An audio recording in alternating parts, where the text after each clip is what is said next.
रात उतर रही थी, धीरे धीरे, बिना किसी हड़बड़ी के। प्रयागराज के उस हिस्से में रात हमेशा ऐसे ही आती थी, जैसे कोई पुराना जान पहचान वाला चुपचाप आकर दरवाजे के पास बैठ जाए। न शोर, न जल्दबाजी, बस हवा में एक ठंडक घुल जाती थी और आसमान का रंग नीले से गहरे काले में बदलने लगता था। अवनीश उसी समय खेत से लौट रहा था।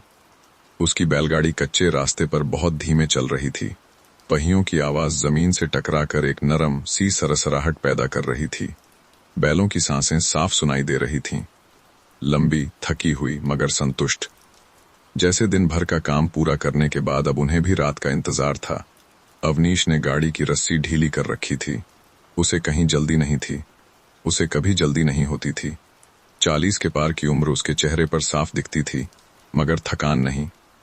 उसकी आंखों में एक ठहराव था, वह ठहराव जो समय के साथ आता है, जब आदमी चीजों से लड़ना छोड़ देता है और उन्हें वैसे ही स्वीकार करना सीख लेता है जैसी वे हैं।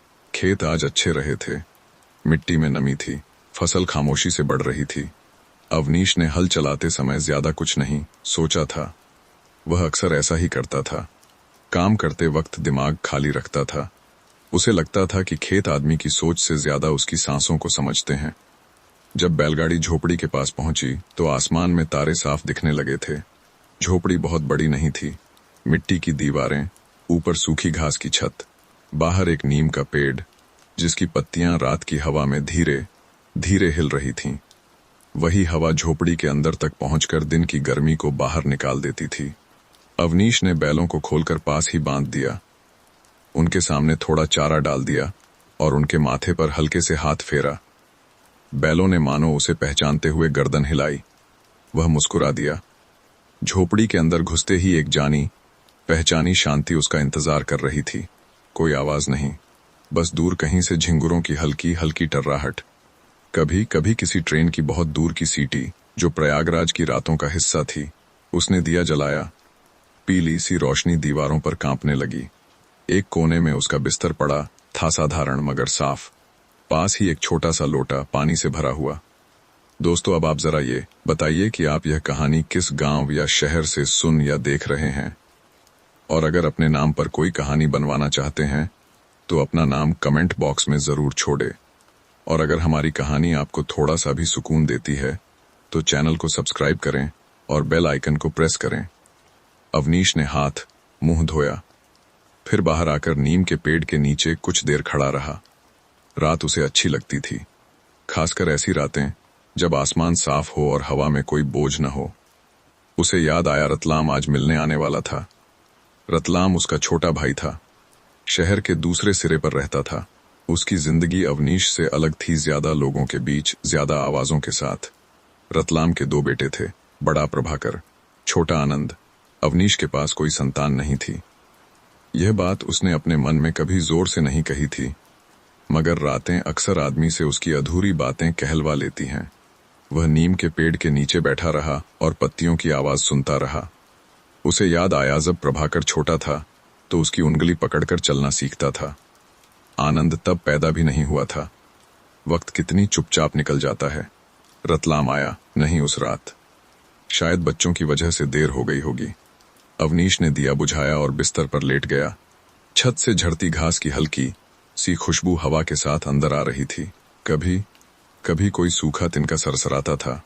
वह करवट बदल कर लेट गया। बाहर झिंगुरों की आवाज अब और साफ हो गई थी। नींद उसके पास जल्दी आ जाती थी, शायद इसलिए कि उसके दिन सीधे थे, शायद इसलिए कि उसने जिंदगी से ज्यादा मांगा नहीं था।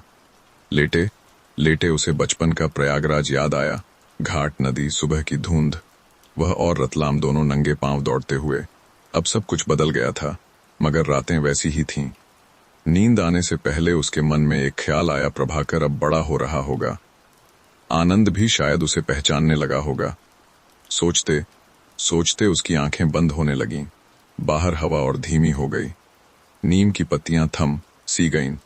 रात पूरी तरह फैल चुकी थी और उसी सरसराहट के बीच अवनीश गहरी सुकून भरी नींद में चला गया, जैसे जिंदगी ने उसके माथे पर हाथ रखकर कहा हो, आज इतना काफी है। रात गहरी हो चुकी थी, लेकिन प्रयागराज की हवाओं में अब भी एक हल्की सी नमी तैर रही थी। गंगा बहुत दूर नहीं थी, उसकी मौजूदगी शहर की सांसों में घुली रहती थी, दिन हो या रात। उसी शहर के दूसरे हिस्से में, जहां सड़कें थोड़ी चौड़ी थीं और घर एक दूसरे से सटे हुए, रतलाम अपने आंगन में बैठा था।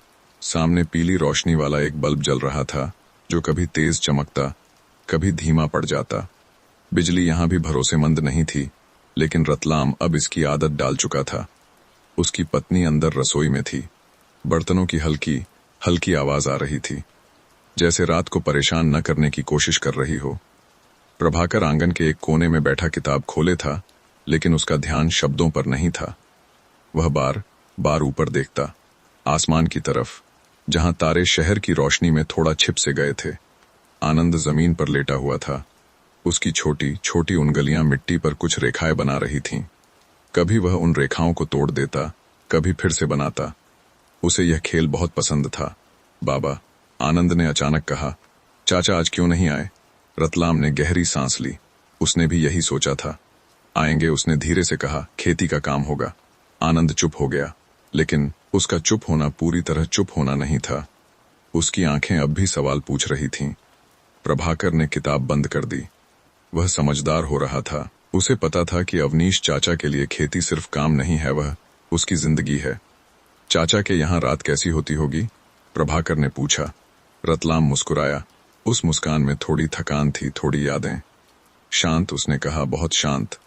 उसे अपने बचपन की रातें याद आ गईं, जब वह और अवनीश गांव के किनारे लेटकर तारों को गिनते थे, जब हवा में सिर्फ पत्तों की आवाज होती थी। शहर की रातें वैसी नहीं होती। यहाँ हर समय कोई न कोई आवाज रहती है। फिर भी कुछ रातें होती हैं जो आदमी को पुराने समय में खींच ले जाती हैं। रतलाम अंदर गया। बच्चों को सुलाने का समय हो रहा था। प्रभाकर ने अपनी किताब सिरहाने रख दी। आनंद ने आंखें मूंद लीं, मगर नींद अभी दूर थी। चाचा की बैलगाड़ी कैसी होती है? आनंद ने फिर पूछा। रतलाम ने उसके सिर पर हाथ फेरा। धीमी उसने कहा, बिल्कुल तुम्हारी नींद जैसी। आनंद को यह बात अच्छी लगी। वह मुस्कुराया और करवट बदल ली। उसी समय शहर के बाहर अवनीश नींद में करवट ले रहा था।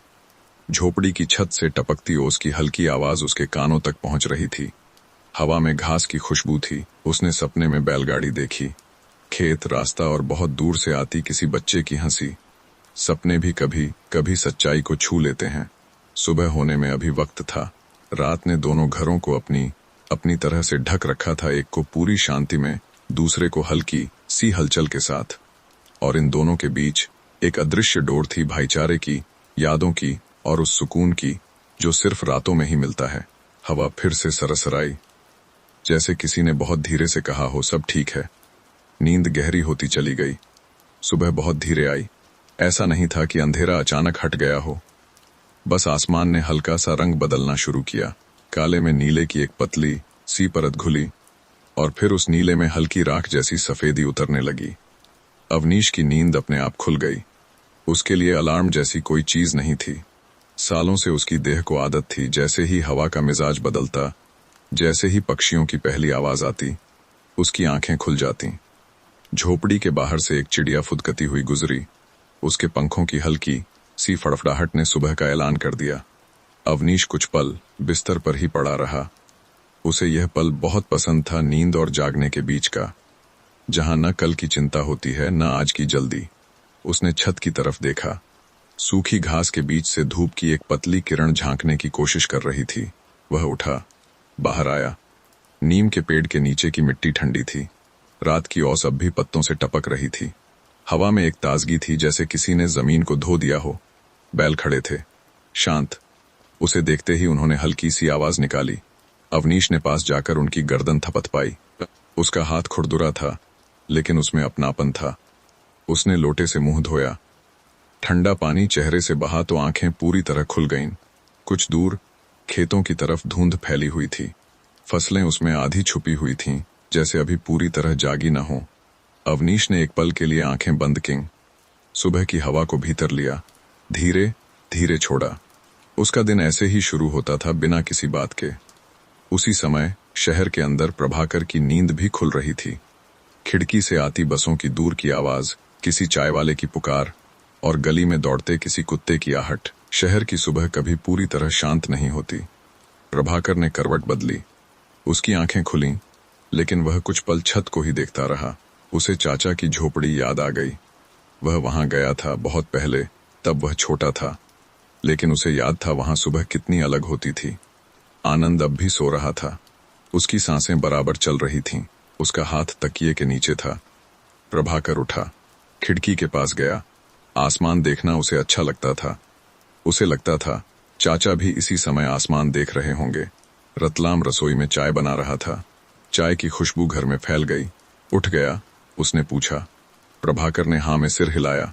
आज स्कूल है, रतलाम ने कहा। जल्दी तैयार हो जाना। प्रभाकर ने कुछ नहीं कहा। उसका मन कहीं और था। उसे लगता था चाचा का जीवन धीमा है, लेकिन खाली नहीं। शायद बहुत भरा हुआ है, बस अलग तरह से। उधर अवनीश खेत की तरफ चल पड़ा था। उसके कदमों में कोई जल्दबाजी नहीं थी। रास्ते में उसने मिट्टी उठाकर हथेली पर रगड़ी। नमी ठीक थी। वह मुस्कुराया। खेती ऐसे ही समझ में आती है, छूकर, सूंघकर और इंतजार करके। सूरज अब थोड़ा ऊपर आ चुका था। धुंध धीरे धीरे हट रही थी। अवनीश ने हल उठाया। बैल आगे बढ़े। जमीन ने हल की धार को चुपचाप स्वीकार किया। हर बार जब मिट्टी पलटती, एक नई गंध हवा में भर जाती।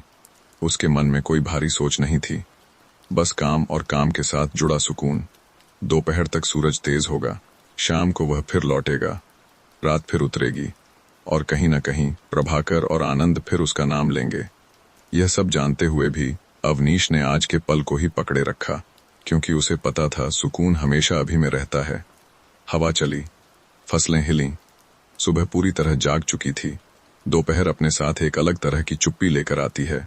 सुबह की ताजगी अब पीछे छूट चुकी थी। सूरज सिर के ठीक ऊपर आ गया था। उसकी रोशनी खेतों पर सीधी पड़ रही थी, जैसे हर चीज को साफ साफ देख लेना चाहती हो। अवनीश ने हल को एक तरफ रखा। बैल भी खुद ही रुक गए थे। उनकी सांसें अब जरा तेज थीं, लेकिन बेचैनी नहीं थी। दोपहर का समय खेत में ज्यादा बोलता नहीं, वह बस मौजूद रहता है। अवनीश ने पास की मेड पर बैठकर गमछे से पसीना पोंछा। मिट्टी गर्म हो चुकी थी, लेकिन उसे छूने में अब भी अपनापन था। कुछ दूर एक पीपल का पेड़ था। उसकी छाया जमीन पर गोल सी बन गई थी। वह वहीं चला गया। पीपल के नीचे बैठते ही हवा बदल जाती है, जैसे पेड़ अपने भीतर की ठंडक बांट देता हो। अवनीश ने आंखें बंद कर लीं। दोपहर में सोना उसे अच्छा लगता था। यह नींद रात जैसी गहरी नहीं होती, लेकिन शरीर को हल्का कर देती है। कहीं से कोई आवाज नहीं थी, बस दूर किसी पंछी की पुकार और पत्तों के बीच से छनकर आती हवा। उसे अपने बचपन की दोपहरें याद आ गईं। वह और रतलाम इसी तरह पेड़ों के नीचे लेट जाते थे। घर से आवाज आती थी, धूप में मत सोना। लेकिन धूप की भी अपनी दोस्ती होती है। शहर में दोपहर अलग होती है। प्रभाकर स्कूल से लौट चुका था। उसका बस्ता एक तरफ रखा था। वह पंखे के नीचे बैठा था, जो लगातार आवाज कर रहा था। दोपहर की गर्मी शहर में भारी लगती है। दीवारें भी गर्म हो जाती हैं। सड़कें सुस्त पड़ जाती हैं। आनंद जमीन पर फैला हुआ था। उसके हाथ में एक छोटा सा खिलौना था, जिसे वह बार बार घुमाकर देख रहा था। भैया, उसने कहा, चाचा के यहाँ पंखा नहीं है ना? प्रभाकर ने उसकी तरफ देखा। नहीं, उसने कहा। आनंद थोड़ी देर चुप रहा, फिर बोला, फिर गर्मी नहीं लगती? प्रभाकर ने सोचा, वह भी वहां गया था। उसे याद आया वहां गर्मी अलग तरह की थी। लगती है, उसने कहा, लेकिन हवा होती है। आनंद ने आंखें बंद कर लीं। शायद वह उस हवा को महसूस करने की कोशिश कर रहा था। रतलाम बाहर बरामदे में लेटा हुआ था। उसकी आंखें बंद थीं, लेकिन नींद नहीं थी। उसे अवनीश की याद आ रही थी। सोच रहा था वह अभी क्या कर रहा होगा। शायद किसी पेड़ के नीचे बैठा होगा, या फिर चुपचाप खेत को देख रहा होगा। दोपहर आदमी को सोचने का वक्त देती है। उधर अवनीश को नींद आ गई थी, बहुत हल्की सी। उसके सपने में कोई नहीं था, कोई आवाज नहीं थी, बस खुला आसमान था। जब उसकी आंख खुली, सूरज थोड़ा ढल चुका था। छाया लंबी हो गई थी। उसने गमछा उठाया। बैल उठ खड़े हुए। काम फिर शुरू हो गया। शाम की तरफ बढ़ते हुए दिन अपने निशान छोड़ रहा था। पसीने की लकीरें, थकान और एक अजीब सी तसल्ली। अवनीश को यह तसल्ली बहुत पसंद थी। उसे लगता था दिन अगर ईमानदारी से जिया जाए तो शाम खुद ही नरम हो जाती है। शहर में भी शाम आने वाली थी। स्कूल का शोर अब कम हो रहा था। सड़कें फिर से भरने लगी थीं। दो अलग जगहें, दो अलग जिंदगियां, लेकिन समय दोनों पर एक जैसा ही उतर रहा था। धीरे शांत, बिना किसी हड़बड़ी के। शाम अपने साथ एक नरमी लेकर आती है। दिन की गर्मी अब उतनी चुभती नहीं। सूरज नीचे की तरफ झुकने लगता है। उसकी रोशनी खेतों पर तिरछी पड़ती है, जैसे हर चीज को धीरे से छूकर विदा ले रही हो। अवनीश ने हल रोक दिया। बैल भी समझ गए थे। उनके कदम अब खुद वापसी की दिशा में मुड़ गए। रास्ते में धूल हल्की सी उड़ रही थी। हवा उसे बहुत दूर नहीं ले जा रही थी, बस थोड़ी ऊपर उठाकर फिर जमीन पर सुला दे रही थी। बैलगाड़ी की आवाज शाम की चुप्पी में और साफ सुनाई देती है। चर्र चर्र, धीमी, लगातार। अवनीश ने आसमान की तरफ देखा। रंग बदल रहा था। नीला अब हल्का बैंगनी होने लगा था। उसे यह रंग बहुत पसंद था। यह उसे बताता था दिन पूरा हुआ। झोपड़ी नजर आने लगी। नीम का पेड़ उसका इंतजार करता हुआ सा लग रहा था। उसने बैलों को बांधा, उनके सामने चारा रखा, फिर बहुत धीरे से उनकी पीठ थपथपाई। कल, उसने बिना बोले कहा, फिर चलेंगे। झोपड़ी के अंदर घुसते ही दिन की थकान कंधों से उतरने लगी। उसने लोटे से पानी पिया। कुछ देर बैठा रहा। बाहर से आती शाम की आवाजें सुनता रहा। कहीं दूर से गायों के गले की घंटियां, किसी बच्चे की हंसी, और बहुत दूर गंगा की हवा। उसने दिया जलाया। रोशनी झोपड़ी के अंदर फैल गई, न ज्यादा न कम, इतनी की चीजें दिख सकें और मन को आराम मिले। उसी समय शहर में भी शाम उतर रही थी। प्रभाकर छत पर खड़ा था। उसके सामने पूरा मोहल्ला फैल गया था। घरों की छतों पर लोग, कहीं कपड़े समेटे जा रहे थे, कहीं रेडियो बज रहा था। आनंद रेलिंग के पास खड़ा था। वह नीचे सड़क देख रहा था। आज चाचा आएंगे? उसने पूछा। प्रभाकर ने कंधे उचकाए। पता नहीं। आनंद को यह जवाब पूरा नहीं लगा, लेकिन उसने कुछ नहीं कहा। रतलाम नीचे आंगन में दीपक जला रहा था। शाम उसे भी धीमी कर देती थी। उसने बच्चों को आवाज दी, नीचे आ जाओ। छत से उतरते हुए प्रभाकर ने एक बार फिर आसमान देखा। अब उसमें पहला तारा चमक रहा था। उसे लगा चाचा भी यही तारा देख रहे होंगे। उधर अवनीश ने थोड़ा सा खाना बनाया, सादा, जैसा हर दिन। खाते हुए वह बाहर देखता रहा। अंधेरा धीरे धीरे गाढ़ा हो रहा था। नीम की पत्तियां फिर से सरसराने लगी थीं। उसने खाना खत्म किया, बर्तन एक तरफ रखे, फिर बाहर आकर पेड़ के नीचे बैठ गया। रात आने से पहले यह उसका सबसे पसंदीदा वक्त था। न पूरा दिन न पूरी रात, बस बीच का। हवा में अब ठंडक थी। शरीर अपने आप ढीला पड़ने लगा। शहर में बच्चों को सुलाने की तैयारी शुरू हो गई थी। आनंद जिद कर रहा था कि कहानी सुनी जाए। रतलाम ने उसे गोद में लिया। धीमी आवाज में कुछ कहने लगा। कहानी बहुत बड़ी नहीं थी, लेकिन आवाज में सुकून था। अवनीश ने झोपड़ी में वापस आकर दिया थोड़ा और धीमा कर दिया। वह बिस्तर पर लेट गया। बाहर रात फैल रही थी, शांत, बिना किसी जल्दबाजी के, और दो अलग जगहों पर एक ही समय में लोग दिन को छोड़कर रात की गोद में धीरे धीरे उतर रहे थे। रात अब पूरी तरह आ चुकी थी। ऐसी रात जिसमें अंधेरा डराता नहीं, बस ढक लेता है, जैसे कोई पुरानी चादर धीरे से कंधों पर रख दी गई हो। अवनीश झोपड़ी के अंदर लेटा हुआ था। दिया बुझ चुका था। अब सिर्फ बाहर की आवाजें थीं, नीम की पत्तियों की सरसराहट, कभी कभी किसी कीड़े की हल्की सी ध्वनि, और बहुत दूर से आती गंगा की सांस जैसी हवा। रात में आवाजें पास आ जाती हैं। दिन में जो चीजें दूर लगती हैं, रात में वे कानों के बहुत पास बैठ जाती हैं। अवनीश की आंखें बंद थीं, लेकिन नींद अभी पूरी तरह नहीं आई थी। यह वह समय था जब मन धीरे धीरे दिन से अलग होता है। उसके भीतर कोई बेचैनी नहीं थी, बस स्मृतियां थीं जैसे पानी में तैरते पत्ते। उसे माँ याद आई, जिसकी आवाज अब याद में ही बची थी, जो रात को सोते समय उसके सिर पर हाथ रख देती थी। फिर पिता का चेहरा, कम बोलने वाला, लेकिन आंखों में हमेशा कुछ कह जाने की ताकत। और फिर रतलाम, छोटा भाई, जिसे उसने बहुत बार बिना कहे बहुत कुछ दे दिया था। रात में रिश्ते और साफ दिखते हैं।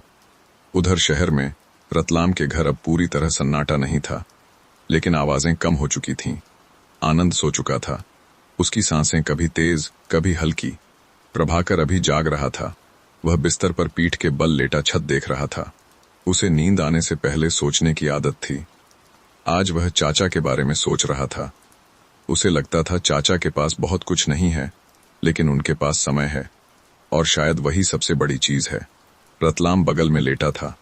उसकी आंखें बंद थीं, लेकिन मन खुला हुआ। वह सोच रहा था, कभी कभी अवनीश को शहर बुला लेना चाहिए। फिर अगला ख्याल आया वह वहां खुश नहीं रहेगा। कुछ लोग खुली हवा के लिए बने होते हैं। रात और गहरी हो गई। अवनीश ने करवट बदली। झोपड़ी की छत से किसी सूखे तिनके की आवाज आई। उसे अच्छा लगा। यह आवाज उसे याद दिलाती थी कि वह अकेला नहीं है। यह जगह उसके साथ सांस लेती है। उसके भीतर एक हल्की सी टीस उठी, बहुत छोटी, लगभग महसूस न होने वाली, संतान न होने की। वह इस बारे में दिन में कभी नहीं सोचता था, लेकिन रात मन के बंद दरवाजे खुद खोल देती है। फिर भी उसने इस टीस को ज्यादा देर टिकने नहीं दिया। उसने गहरी सांस ली। हवा उसके फेफड़ों में गई और मन थोड़ा हल्का हो गया। उसे प्रभाकर का चेहरा याद आया। आनंद की हंसी याद आई। कभी कभी खून का रिश्ता ही सब कुछ नहीं होता। रात ने इन विचारों को धीरे धीरे धुंधला करना शुरू कर दिया। नींद अब पास आ चुकी थी। शहर में भी प्रभाकर की आंखें अपने आप बंद होने लगी थीं। उसने आखिरी बार मन ही मन सोचा कल चाचा से मिलने चलेंगे, और वह सो गया। झोपड़ी में अवनीश की सांसें अब बराबर हो चुकी थीं। नीम का पेड़ बिना रुके सरसराता रहा। तारे अपनी जगह पर चुपचाप चमकते रहे। रात ने सबको अपनी अपनी तरह से सुला दिया। कोई सवाल नहीं, कोई जवाब नहीं, बस नींद। रात का आखिरी पहर सबसे ज्यादा शांत होता है। यह वह समय होता है जब अंधेरा भी थकने लगता है और सुबह अभी आने की हिम्मत नहीं जुटा पाती। झोपड़ी के बाहर हवा लगभग थम सी गई थी। नीम की पत्तियां अब कम सरसराती थीं, जैसे वे भी थोड़ी देर सुस्ताना चाहती हों। अवनीश की नींद अचानक बहुत हल्की हो गई। उसकी आंखें पूरी तरह खुली नहीं थीं, लेकिन चेतना लौटने लगी थी। यह उसकी आदत थी, सालों से। रात के इस हिस्से में उसका मन अजीब तरह से साफ रहता था। न बीते दिन का बोझ, न आने वाले दिन की चिंता, बस होना। उसने करवट बदली। झोपड़ी के अंदर ठंडक बढ़ गई थी। गमछा उसने अपने ऊपर और खींच लिया। बाहर कहीं एक उल्लू की आवाज गूंजी। फिर खामोशी, ऐसी खामोशी जो डराती नहीं बल्कि भरोसा देती है। अवनीश को लगा जैसे किसी ने धीरे से उसे जगा दिया हो। वह उठा, बिना किसी वजह के, बस यूं ही। झोपड़ी के बाहर आया, आसमान की तरफ देखा। तारे अब पहले से कम थे, कुछ धुंध में खो चुके थे। पूरब की तरफ आसमान थोड़ा हल्का लग रहा था। सुबह अभी दूर थी, लेकिन उसकी आहट आ चुकी थी। अवनीश ने जमीन पर बैठकर दोनों हाथों से मिट्टी को छुआ। ठंडी, गीली, जानी पहचानी। उसने गहरी सांस ली और उसी सांस में बहुत कुछ छोड़ भी दिया। उसी समय शहर में प्रभाकर की नींद भी टूट गई। वह अचानक उठ बैठा, बिना किसी सपने के, बिना किसी डर के। बस आंख खुल गई। खिड़की के बाहर देखा। गली खाली थी। स्ट्रीट लाइट की पीली रोशनी अब थोड़ी बेरसर लग रही थी। उसे लगा जैसे यह समय कुछ कह रहा हो। वह चुपचाप बिस्तर से उतरा, पानी पिया, फिर वापस लेट गया। लेकिन नींद अब थोड़ी दूर खिसक चुकी थी। उसने सोचा आज स्कूल के बाद चाचा के पास चलें। यह सोच किसी योजना जैसी नहीं थी, बस एक हल्का सा इरादा था। रतलाम अभी सो रहा था। उसकी सांसें गहरी थीं। दिन की थकान अब जाकर उतरी थी। झोपड़ी के पास पहली चिड़िया ने आवाज दी, बहुत धीमी, जैसे किसी को परेशान न करना चाहती हो। अवनीश ने उस आवाज को सुना और मुस्कुराया। अब वह वापस बिस्तर पर लेट गया। नींद फिर से धीरे धीरे उसके पास आने लगी। यह नींद अलग थी, और भी गहरी, और भी भरोसे वाली। शहर में भी प्रभाकर की आंखें फिर से बंद हो गईं। रात अब पूरी तरह जाने को तैयार थी। कुछ ही देर में आसमान फिर रंग बदलेगा और एक नया दिन बिना शोर किए उतर आएगा। लेकिन अभी यह पल था, बीच का, जहां न रात थी न सुबह। और इसी पल में अवनीश, प्रभाकर और पूरा प्रयागराज एक ही सांस में ठहरा हुआ था। शांत, धीमा, सुकून से भरा। सुबह ने इस बार आवाज नहीं की, वह बस आ गई। आसमान का रंग बहुत धीरे बदला, काले से नीला, नीले से हल्का, और फिर उस हल्के में सूरज की पहली झिझकती रेखा। अवनीश की आंख खुली, इस बार पूरी तरह। नींद अब पूरी हो चुकी थी। शरीर हल्का था, मन भी। वह कुछ देर बिस्तर पर बैठा रहा, बाहर की हवा को महसूस करता हुआ। पहली चिड़िया अब चुप नहीं थी, उसके साथ और भी आवाजें जुड़ गई थीं, जैसे सुबह अपने छोटे छोटे औजार निकाल रही हो। अवनीश बाहर आया, नीम के पेड़ के नीचे खड़ा हुआ। ओस अब भी पत्तों पर थी। धूप की पहली किरण उसे छूकर निकल गई। उसने आंखें बंद कर लीं। यह स्पर्श उसे अच्छा लगा। हर सुबह नई नहीं होती, लेकिन ताजा जरूर होती है। उसने बैलों को देखा, वे खड़े थे, जाग चुके थे। अवनीश ने पानी रखा, फिर उनके सामने चारा डाला। बैल चुपचाप खाने लगे। उनकी चुप्पी में कोई शिकायत नहीं थी। अवनीश को यह पसंद था, ऐसी चुप्पी, वह झोपड़ी के अंदर गया। आज उसने थोड़ा ज्यादा समय लिया, बिना वजह। कभी कभी दिन को शुरू करने से पहले थोड़ा रुक जाना जरूरी होता है। शहर में सुबह ज्यादा जल्दी बोलने लगती है। अलार्म, बसों की आवाज, दुकानों के शटर। प्रभाकर की नींद अलार्म से खुली। उसने तुरंत आंखें नहीं खोलीं। कुछ सेकंड वह वहीं पड़ा रहा, फिर बैठ गया। आनंद करवट बदलकर फिर सो गया। उसके लिए सुबह अभी दूर थी। प्रभाकर तैयार होने लगा। स्कूल की वर्दी, जूते सब वही, लेकिन आज उसका मन थोड़ा अलग था। रतलाम ने चाय दी, भाप उठती हुई। आज देर हो जाएगी, उसने कहा, शाम को एक काम है। प्रभाकर ने हाँ में सिर हिलाया, लेकिन मन में कुछ और चल रहा था। वह जानता था काम खत्म होने के बाद चाचा के यहाँ चलने की बात आज करनी है। उधर अवनीश खेत की तरफ चला, लेकिन उसके कदम आज उतने सीधे नहीं थे। वह बीच बीच में रुक रहा था, आसमान देख रहा था। उसे याद नहीं था कि उसने ऐसा आखिरी बार कब किया था। शायद किसी बदलाव से पहले ऐसा ही होता है। खेत आज उसे ज्यादा अपना लग रहा था। मिट्टी में अजीब सी गर्मी थी। अवनीश ने हल उठाया, काम शुरू किया, लेकिन आज उसका ध्यान काम पर पूरा नहीं था। मन में रतलाम का चेहरा बार बार आ रहा था। प्रभाकर, आनंद, उसे नहीं पता था कि क्यों, बस आ रहा था।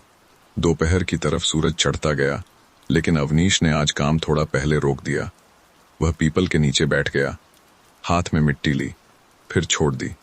उसे लगा जैसे कुछ कहना है, किससे यह साफ नहीं था। शहर में प्रभाकर की क्लास चल रही थी, लेकिन उसकी नजर खिड़की से बाहर थी। उसे खेत दिख नहीं रहे थे, लेकिन वह उन्हें महसूस कर पा रहा था। स्कूल की घंटी बजी। दिन आगे बढ़ गया और दोनों जगह, दो अलग जिंदगियों में एक ही बात धीरे धीरे आकार ले रही थी। कोई आने वाला है या किसी को जाना है, अभी तय नहीं था।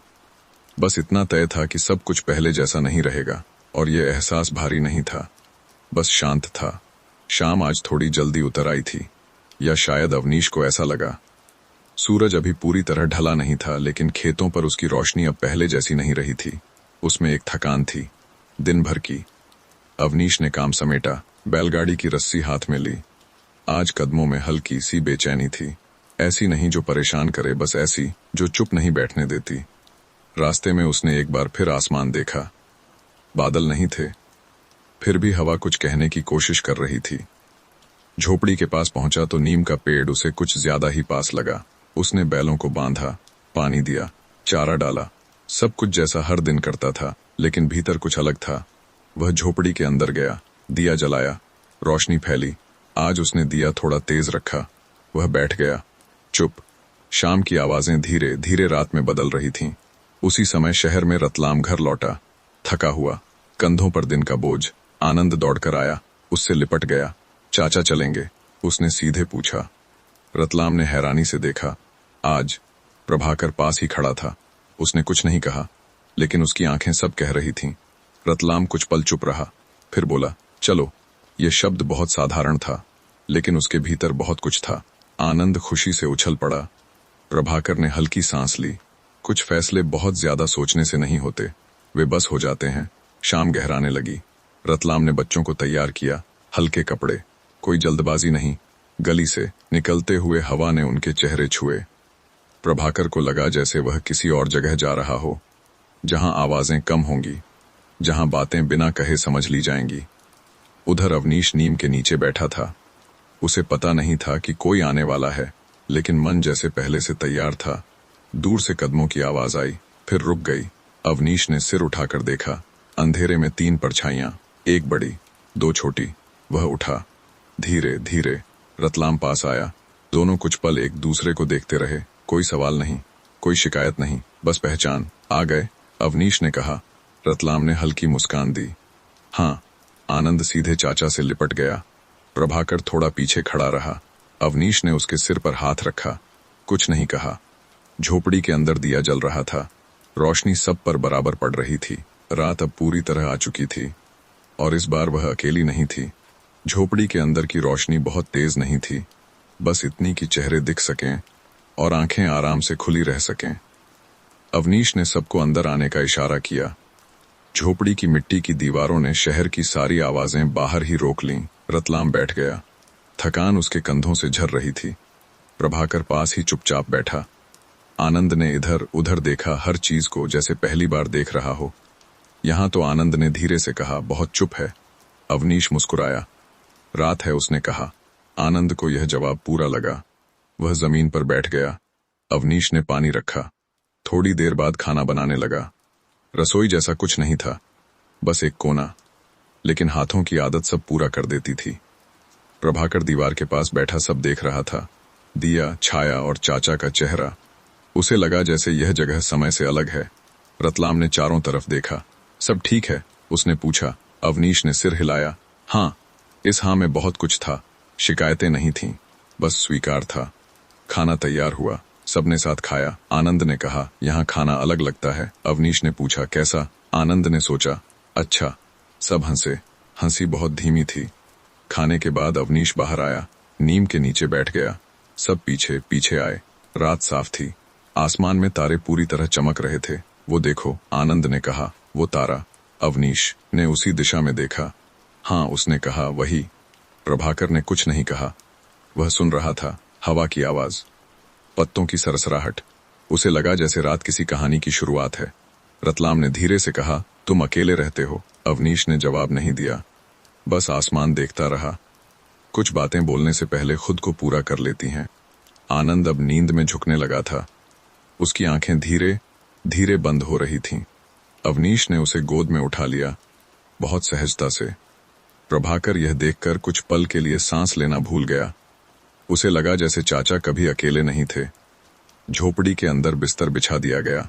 आनंद गोद से उतरते ही सो गया। प्रभाकर थोड़ी देर और जागा रहा। यहाँ नींद जल्दी आती है, उसने कहा। अवनीश ने उसकी तरफ देखा, क्योंकि यहाँ मन धीमा है। प्रभाकर ने सिर हिलाया। वह समझ गया था। दिया बुझा दिया गया। रात फिर से फैल गई, लेकिन इस बार उसकी चुप्पी में अकेलापन नहीं था। रात अब झोपड़ी के भीतर भी उतर चुकी थी। दिया बुझ चुका था, लेकिन अंधेरा पूरा नहीं था। चांदनी की एक पतली सी रेखा छत की घास के बीच से अंदर उतर आई थी। अवनीश जमीन पर बिछे बिस्तर पर लेटा था। उसकी सांसें धीमी थीं। बराबर पास ही आनंद गहरी नींद में था। उसका शरीर नींद में भी हल्का सा हिल रहा था। प्रभाकर दूसरी ओर लेटा था। उसकी आंखें बंद थीं, लेकिन नींद अभी पूरी तरह नहीं आई थी। उसे यह जगह अजीब तरह से अपनापन दे रही थी। कोई आवाज नहीं, कोई जल्दी नहीं, बस रात। उसने करवट बदली। चांदनी उसकी पलकों पर आकर रुक गई। उसने आंखें खोल दी। झोपड़ी की छत उसे किसी पुराने गीत जैसी लगी, जिसे वह पहले भी सुन चुका है, लेकिन शब्द याद नहीं। उसे नींद और जागने के बीच एक सपना आया। सपना नहीं, जैसे कोई दृश्य।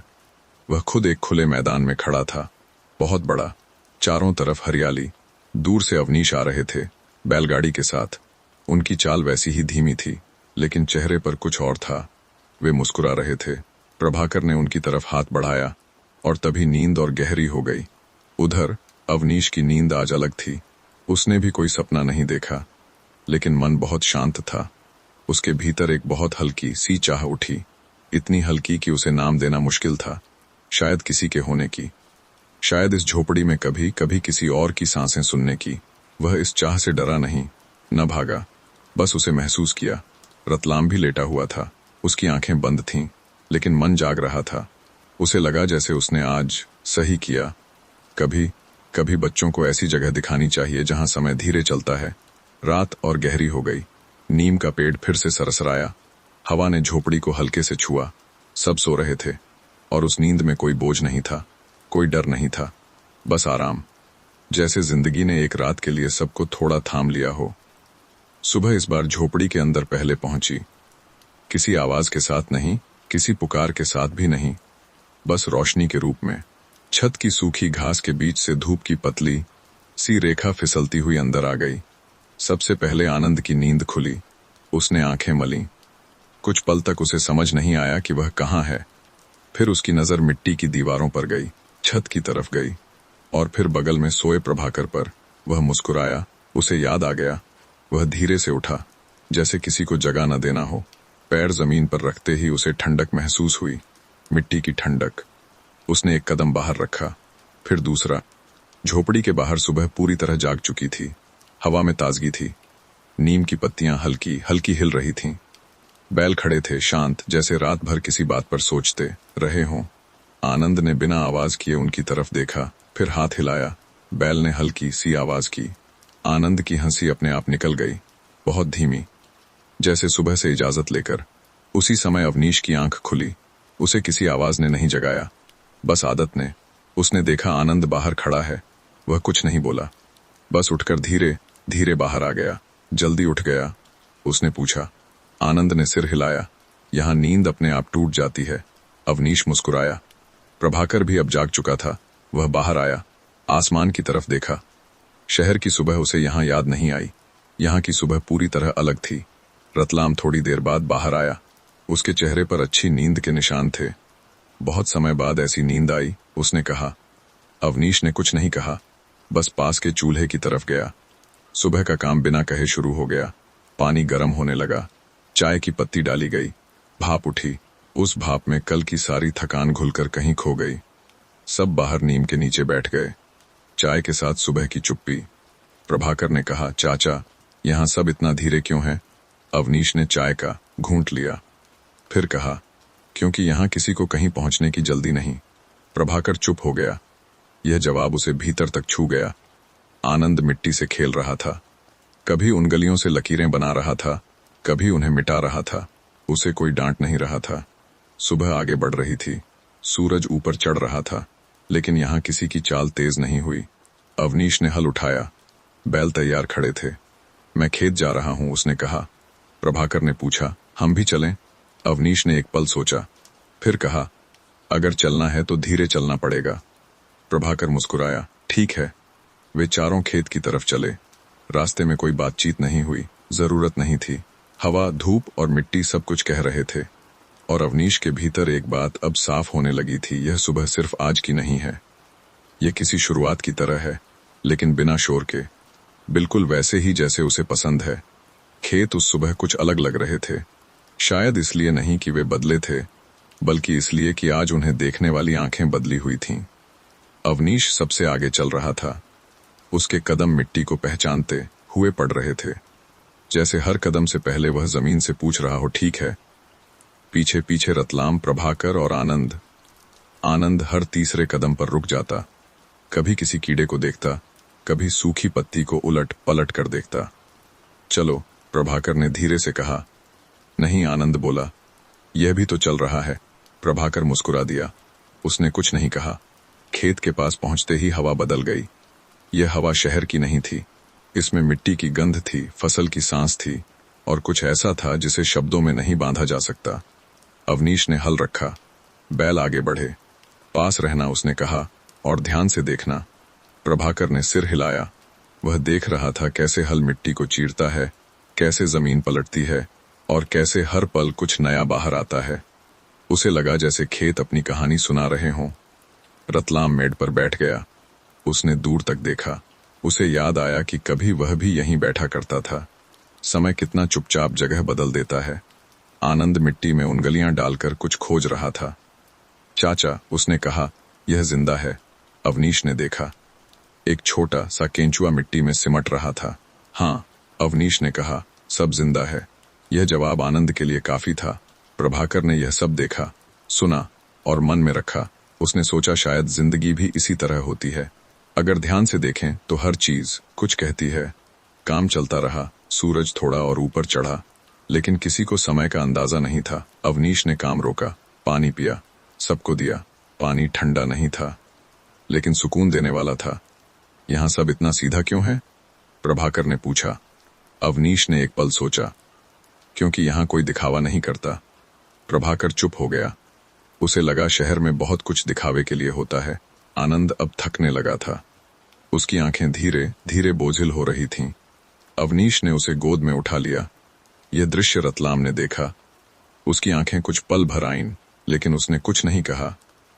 खेत की यह सुबह धीरे धीरे दोपहर में बदलने लगी, और उसी बदलाव के साथ अवनीश के भीतर एक बात और साफ होने लगी। यह जगह अब सिर्फ उसकी नहीं है, और यह एहसास उसे डरावना नहीं लगा, बस गर्म, जैसे धूप जो जलाती नहीं, सिर्फ छूकर निकल जाती है। दोपहर बहुत चुपचाप आ गई। ऐसा नहीं लगा कि सूरज अचानक तेज हो गया हो, बस हवा कुछ भारी हो गई। छायाएं छोटी होने लगीं, और खेतों की हर चीज थोड़ी देर ठहरने लगी। अवनीश ने यह बदलाव बिना देखे पहचान लिया। उसने हल को एक तरफ रखा। बैल भी अपने आप रुक गए। अब नहीं, उसने धीमे से कहा। उसकी आवाज में कोई आदेश नहीं था, बस समझ थी। रतलाम ने राहत की सांस ली। मेड पर बैठते ही उसके शरीर ने जवाब दिया, जैसे कह रहा हो कि यह रुकना जरूरी था। प्रभाकर अब बिल्कुल चुप था। सुबह की जिज्ञासा अब एक थकान में बदल गई थी, लेकिन यह थकान भारी नहीं थी। ये वह थकान थी जो मन को भी आराम देती है। आनंद तो कब का आधा सो चुका था। अवनीश की गोद में उसका सिर टिक गया था। उसकी सांसें धीमी और गहरी थीं। अवनीश ने उसे धीरे से जमीन पर लिटा दिया। पीपल की छाया उसके चेहरे पर पड़ रही थी। पत्तों के बीच से हवा छन छन कर आ रही थी। दोपहर में पेड़ों की छाया सबसे सच्ची होती है। सब कुछ एक साथ धीमा पड़ गया। कहीं कोई आवाज नहीं थी, बस दूर किसी पक्षी की पुकार और बहुत हल्की सी पत्तों की सरसराहट। प्रभाकर ने पीठ के बल लेटकर आसमान देखा, नीला, बिना बादल के। उसे लगा कि उसका मन भी ऐसा ही है, अभी खुला, बिना किसी बोझ के। चाचा, उसने धीरे से कहा, आप थकते नहीं? अवनीश ने उसकी तरफ देखा, फिर आसमान की तरफ। थकता हूं, उसने कहा, लेकिन यहां थकान रुक जाती है। प्रभाकर इस बात को समझने की कोशिश करने लगा। शायद यह समझ अभी पूरी नहीं थी, लेकिन बीज पड़ चुका था। रतलाम आंखें मूंद कर लेट गया। दोपहर की सुस्ती उस पर हावी हो रही थी। उसे लगा जैसे वह फिर से किसी पुराने समय में लौट आया हो, जहां दोपहर भागने के लिए नहीं, रुकने के लिए होती थी। अवनीश चुपचाप बैठा रहा, पीठ पेड़ से टिकी हुई, आंखें आधी बंद। उसके भीतर एक सवाल धीरे धीरे आकार ले रहा था। कोई तेज सवाल नहीं, कोई डराने वाला नहीं, बस एक साधारण सा, अगर यह जगह किसी और के साथ बांटी जाए तो क्या यह कम हो जाएगी? उसने इस सवाल को मन में ही छोड़ दिया, जैसे मिट्टी में बीज छोड़ते हैं बिना यह सोचे कि वह कब उगेगा। आनंद नींद में मुस्कुरा दिया। शायद कोई अच्छा सपना देख रहा था। हवा चली, पीपल की पत्तियां एक साथ हिलीं, जैसे किसी ने बहुत धीरे से ताली बजाई हो। दोपहर अब अपने बीच के हिस्से में थी। सब कुछ स्थिर शांत, और इसी स्थिरता में कहानी बिना किसी मोड़ के, लेकिन एक नए भाव के साथ आगे बढ़ रही थी। दोपहर के बाद का समय पूरी तरह जागा हुआ नहीं होता, और पूरी तरह सोया हुआ भी नहीं। पीपल की छाया अब थोड़ी खिसक चुकी थी। हवा में गर्मी की धार कम हो गई थी, लेकिन ठंडक अभी आई नहीं थी। आनंद की नींद सबसे पहले टूटी। उसने आंखें खोलीं, कुछ पल तक कुछ नहीं समझा, फिर पत्तों की हलचल देखी, आसमान की झलक देखी और मुस्कुरा दिया। अभी सुबह है? उसने पूछा। प्रभाकर हंस पड़ा। नहीं, उसने कहा, अब दोपहर खत्म हो रही है। आनंद ने आंखें मलीं। यहां समय अजीब चलता है। अवनीश ने यह बात सुनी, कुछ नहीं कहा, लेकिन मन में उसे सही लगी। यहां समय चलता नहीं, बस बहता है। रतलाम भी उठ बैठा। उसने गमछे से मुंह पोंछा। शरीर हल्का था। मन भी अब चलें? उसने पूछा। अवनीश ने सूरज की तरफ देखा, फिर खेतों की तरफ, फिर बच्चों की तरफ। हाँ, उसने कहा, चल सकते हैं। वापसी का रास्ता सुबह से अलग था। सुबह सब कुछ नया लगता है। अब सब कुछ जाना पहचाना। प्रभाकर चुपचाप चल रहा था। उसके भीतर बहुत कुछ चल रहा था। उसे लग रहा था कि वह कुछ सीख रहा है, लेकिन किताबों जैसा नहीं, बिना शब्दों के। आनंद अब थका नहीं था। वह आगे आगे चल रहा था। कभी पीछे मुड़कर देख लेता। चाचा, उसने कहा, आप यहाँ हर दिन रहते हो? हाँ, अवनीश ने कहा। अकेले? अवनीश ने चलते चलते एक पल को कदम धीमे कर लिए। अकेला नहीं, उसने कहा, यह सब है। आनंद ने चारों तरफ देखा, पेड़, खेत, हवा। उसने सिर हिलाया, जैसे समझ गया हो। झोपड़ी पास आती गई। नीम का पेड़ फिर सामने आ गया। उसकी छाया अब जरा लंबी थी। अवनीश ने बैल खोलकर उन्हें पानी दिया। वे शांत थे। दिन का काम उनके लिए भी अब पूरा हो चुका था। रतलाम झोपड़ी के बाहर खड़ा रहा। उसने भीतर झांका। छोटी है, उसने कहा। अवनीश ने मुस्कुराकर कहा, लेकिन सांस लेने लायक। प्रभाकर ने यह बात सुनी और भीतर कहीं उसे सहेज लिया। शाम की तैयारी अपने आप शुरू हो गई। कोई जल्दी नहीं थी, कोई योजना नहीं थी, बस दिन से शाम की ओर एक सहज सा झुकाव।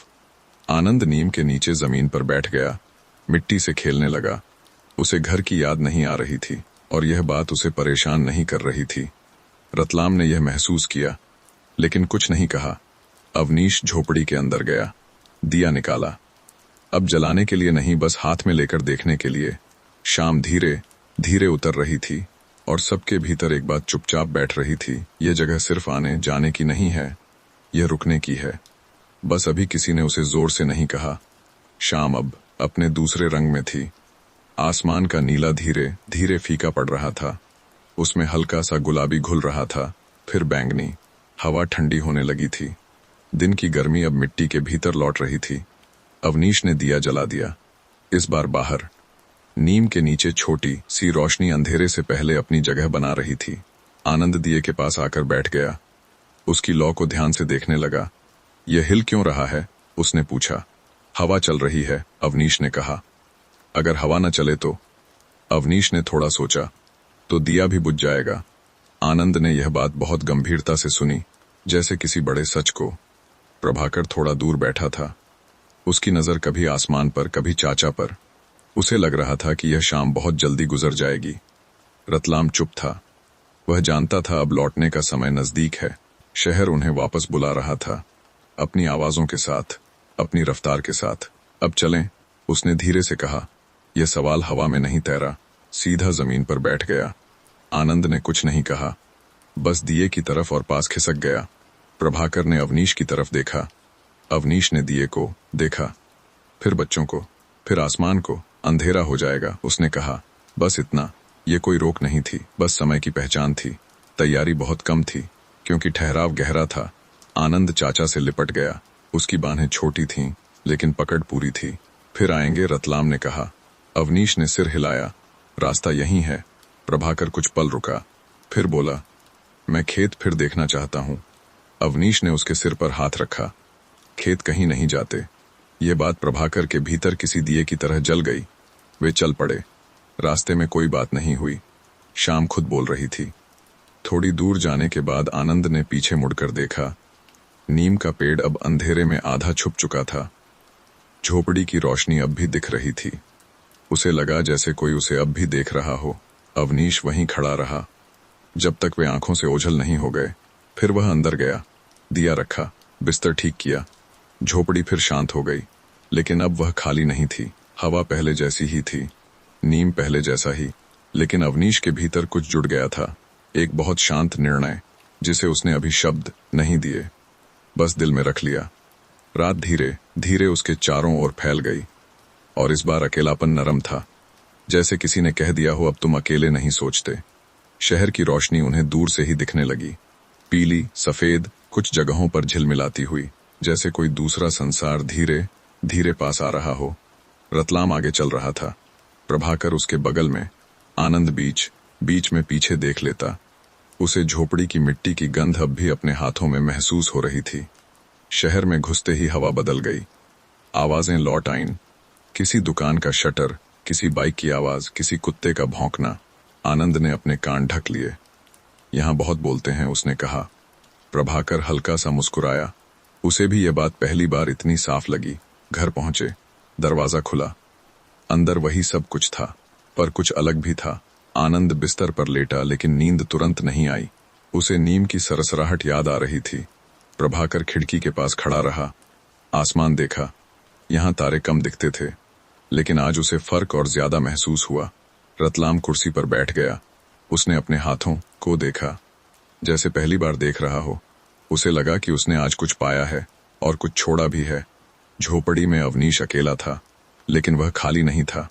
उसने दिया बुझाया, बिस्तर पर लेट गया। रात वही थी, आवाजें वही, लेकिन उसके भीतर अब एक हलचल थी। कोई शोर नहीं, बस एक विचार। क्या होगा अगर कभी यह झोपड़ी किसी और की हंसी भी सुने? उसने इस विचार को नजरअंदाज नहीं किया और पकड़कर भी नहीं रखा, बस रहने दिया। नींद धीरे धीरे उसे अपने पास ले आई। शहर में आनंद की नींद अब गहरी हो गई थी, लेकिन वह नींद में भी कुछ बुदबुदाया। चाचा प्रभाकर ने यह सुना। उसने आंखें बंद किन। उसके मन में एक बात साफ थी, वह फिर जाएगा। यह सिर्फ एक वादा नहीं था, यह जरूरत थी। रात दो जगहों पर एक साथ गहरी हो गई, और दोनों जगह कुछ बदल चुका था। बिना शोर के, बिना घोषणा के, बस धीरे धीरे सुबह फिर आ गई। बिना यह पूछे कि कल क्या बदला था, बिना यह जताए कि आज कुछ अलग होगा। अवनीश की नींद अपने समय पर खुली। वही हवा, वही हल्की ठंडक, वही नीम की सरसराहट। लेकिन आज उसने आंखें खोलते ही एक पल ज्यादा लिया। जैसे मन कहीं रुक गया हो। वह उठा, बाहर आया, आसमान देखा, रंग वही थे, लेकिन उसे लगा जैसे वे कुछ ज्यादा साफ हैं। बैल खड़े थे। उसे देखते ही हल्की सी आवाज की। अवनीश ने उनके पास जाकर माथा सहलाया। आज भी उसने मन में कहा, सब वैसे ही है, लेकिन मन उसकी बात से पूरी तरह सहमत नहीं था। शहर में सुबह जल्दी बोलने लगी थी। प्रभाकर की नींद अलार्म से खुली। उसने उठते ही एक बार झोपड़ी को याद किया। उसे याद आया वहां कोई अलार्म नहीं था, बस रोशनी थी। आनंद अब भी सो रहा था। उसकी नींद अब शहर की भीड़ से थोड़ी लड़ रही थी। रतलाम चाय बनाते हुए कल की शाम को सोच रहा था। उसे लगा कि कल कुछ छूट गया था और कुछ मिल गया था। अवनीश खेत की तरफ चला, लेकिन आज उसके कदम कम बोल रहे थे। मिट्टी को छुआ, नमी ठीक थी, सब ठीक था, फिर भी कुछ अधूरा सा। काम शुरू हुआ, हल चला, मिट्टी पलटी, लेकिन मन आज काम के साथ नहीं चल रहा था। उसके भीतर एक विचार धीरे धीरे आकार ले रहा था। अगर कभी बच्चे यहां ज्यादा समय बिताए विचार पूरा नहीं हुआ, वह उसे जबरदस्ती पूरा नहीं करना चाहता था। शहर में प्रभाकर स्कूल गया, क्लास में बैठा, लेकिन ध्यान खिड़की के बाहर था। उसे लगा कि दीवारें आज ज्यादा करीब हैं। आनंद घर पर खेल रहा था, लेकिन उसके खेल में मिट्टी नहीं थी। वह बार बार हाथ झाड़ता, जैसे कुछ ढूंढ रहा हो। रतलाम काम पर गया, लेकिन मन घर पर नहीं था और घर मन में नहीं था। दूरी आज ज्यादा साफ दिख रही थी। दोपहर फिर आई, खेत में भी, शहर में भी। अवनीश पीपल के नीचे बैठा, आंखें बंद किंग। उसे लगा जैसे झोपड़ी अब उससे कुछ पूछ रही हो। क्या तुम इसे बांट सकते हो? उसने आंखें खोलीं। सवाल अब भी वही था, लेकिन डर नहीं था, बस इंतजार था। शाम की ओर दिन झुकने लगा। शहर में प्रभाकर ने घर लौटते हुए मन ही मन कहा, इस बार ज्यादा रुकेंगे। और उसी समय अवनीश ने खेत से लौटते हुए आसमान की तरफ देखा। रंग बदल रहा था। उसे लगा कि यह बदलाव सिर्फ आसमान का नहीं है, ये कहीं भीतर भी है। और यह एहसास पहली बार उसे भारी नहीं लगा, बस शांत लगा, जैसे कोई बात अब कहे जाने के लिए तैयार हो रही हो। शाम उस दिन कुछ ज्यादा ठहरी हुई थी, न बहुत जल्दी ढली, न देर तक अटकी, बस धीरे धीरे अपनी जगह बनाती रही। शहर में प्रभाकर घर लौटा तो उसने स्कूल का बैग बिना किसी जल्दबाजी के एक तरफ रखा।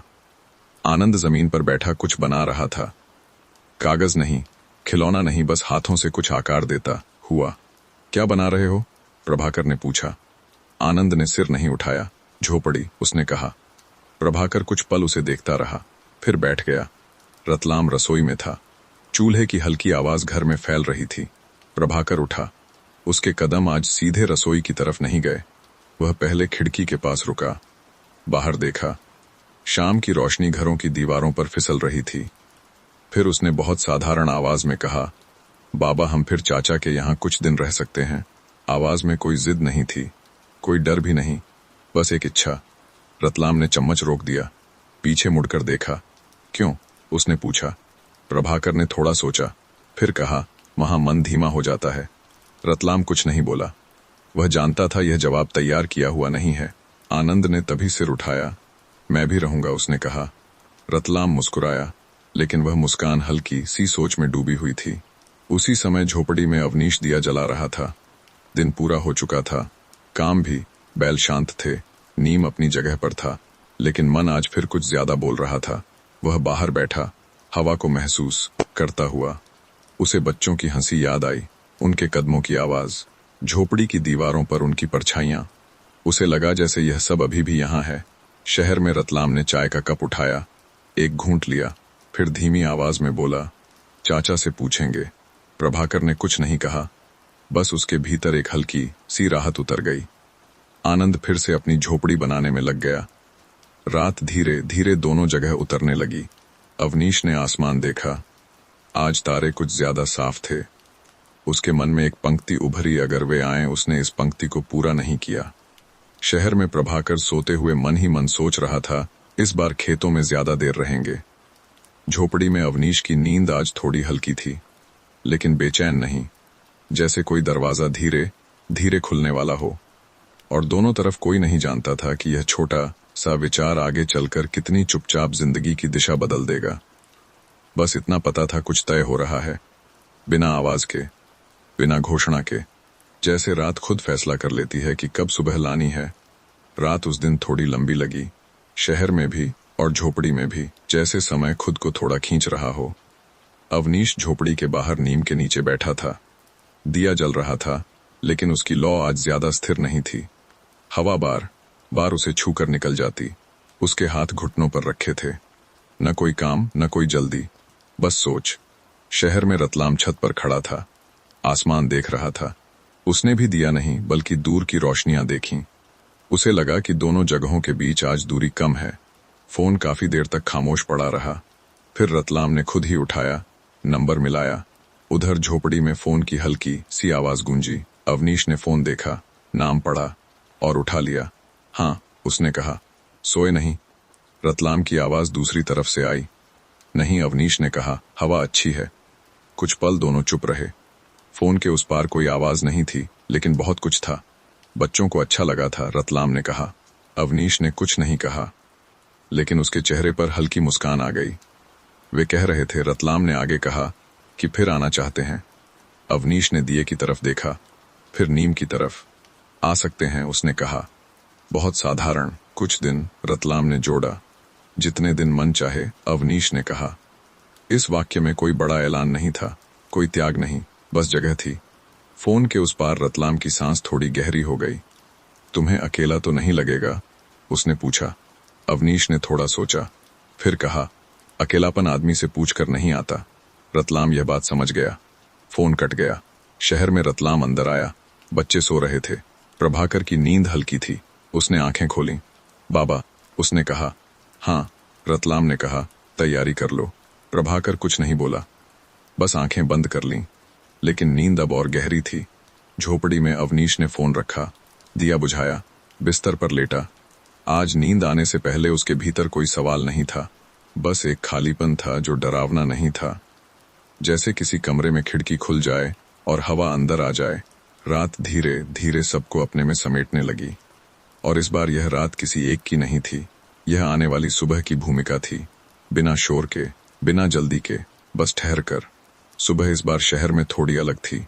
आवाजें वही थीं, दूध वाले की घंटी, दूर कहीं बस का हॉर्न, छतों पर उठती हलचल।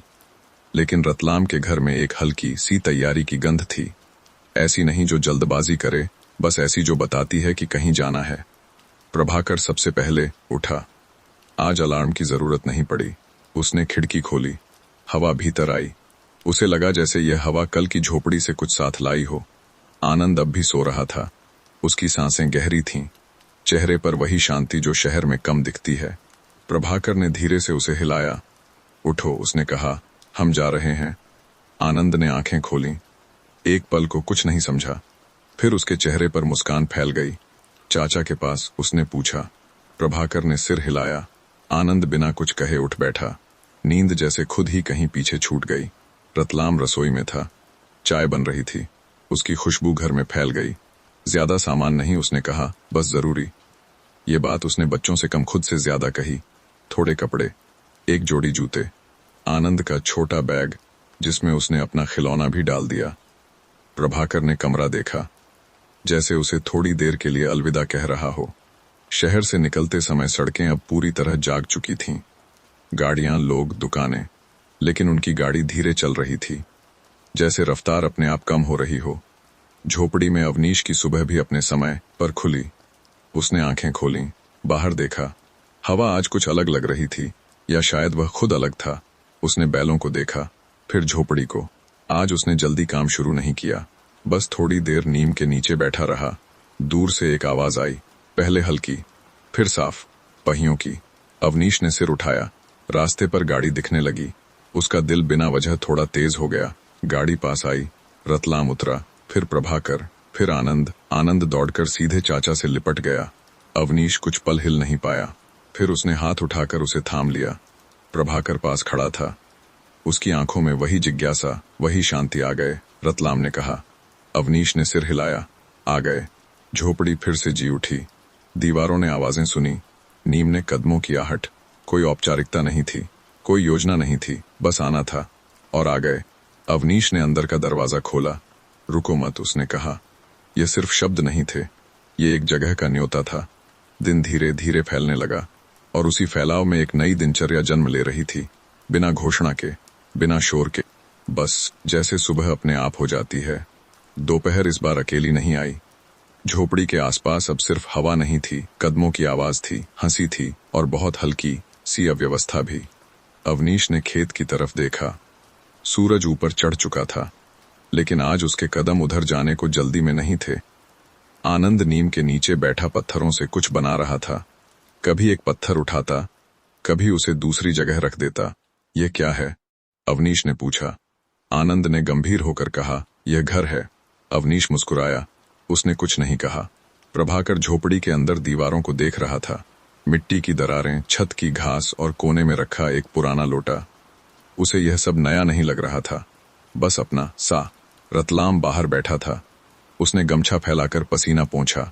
दोपहर हो रही है, उसने कहा। अवनीश ने सिर हिलाया। यहाँ दोपहर थोड़ी देर से आती है। ये बात कोई मजाक नहीं थी, बस यहाँ का नियम था। अवनीश ने खाना बनाने की तैयारी की। आज उसके हाथ थोड़े अलग चल रहे थे, जैसे वह अकेले के लिए नहीं बना रहा हो। आनंद कभी अंदर झांकता, कभी बाहर भागता। प्रभाकर धीरे धीरे उसकी चाल में रंग भरने लगा। दोपहर की धूप तेज हुई, लेकिन पीपल की छाया सबको ढक लेती थी। खाना तैयार हुआ। सब नीम के नीचे जमीन पर बैठ गए। कोई थाली नहीं थी, कोई मेज नहीं, बस हाथ रोटी और सादा सा स्वाद। यह अच्छा है, प्रभाकर ने कहा। क्यों? अवनीश ने पूछा। क्योंकि यह चुप है, प्रभाकर बोला। अवनीश ने उसकी तरफ देखा, फिर कुछ नहीं कहा। आनंद खाते खाते ऊँघने लगा। उसकी आंखें धीरे धीरे बंद होने लगीं। अवनीश ने उसे उठाया, पीपल के नीचे कपड़ा बिछाया। दोपहर में जमीन अच्छी होती है, उसने कहा। आनंद कुछ नहीं बोला। नींद खुद ही उस पर उतर आई। प्रभाकर पीठ के बल लेट गया, आसमान देखने लगा। उसके मन में शहर की तस्वीर धीरे धीरे धुंधली हो रही थी। रतलाम पेड़ से टिक कर बैठा, आंखें बंद किंग। उसे लगा कि वह बहुत समय बाद सांस ले रहा है। अवनीश थोड़ी दूर खड़ा रहा, सबको देखता हुआ। उसके भीतर कोई डर नहीं था, बस एक हल्की जिम्मेदारी, और यह जिम्मेदारी उसे भारी नहीं लगी। दोपहर अब अपने बीच के हिस्से में थी। चारों तरफ शांति थी, लेकिन यह शांति अब अकेली नहीं थी, साथ की शांति थी। जैसे किसी ने खामोशी में बहुत हल्की सी हंसी मिला दी हो, और उसी में नींद धीरे धीरे सबके पास आ रही थी। शाम इस बार बिना बताए आ गई, जैसे दिन ने धीरे से कंधे छुए हों और कहा हो, अब आराम। दोपहर की नींद सबके चेहरे पर निशान छोड़ गई थी। आनंद सबसे पहले उठा। उसने आंखें खोलीं और कुछ पल तक बस पत्तों को हिलते देखा।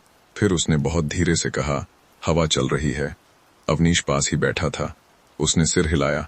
शाम है। प्रभाकर भी उठ बैठा। उसकी आंखों में नींद का बोझ नहीं था, बस एक ठहराव था, ऐसा ठहराव जो शहर में कम मिलता है। रतलाम ने गमछा समेटा, चारों तरफ देखा। उसे लगा जैसे यह जगह दिन भर में और पास आ गई हो। अवनीश उठा, बैल की तरफ गया, उनकी रस्सी देखी, पानी रखा। ये काम वह हर शाम करता था, लेकिन आज उसके हाथों में थोड़ी जल्दी थी, जैसे वह काम से पहले शाम को पकड़ लेना चाहता हो। आनंद नीम के चारों तरफ घूम रहा था। उसने एक पत्ता उठाया, फिर दूसरा, फिर दोनों को जोड़कर देखा। यह नाव है, उसने कहा। कहाँ जाएगी? प्रभाकर ने पूछा। आनंद ने आसमान की तरफ इशारा किया। वहां। प्रभाकर कुछ नहीं बोला। उसे यह जवाब पूरा लगा।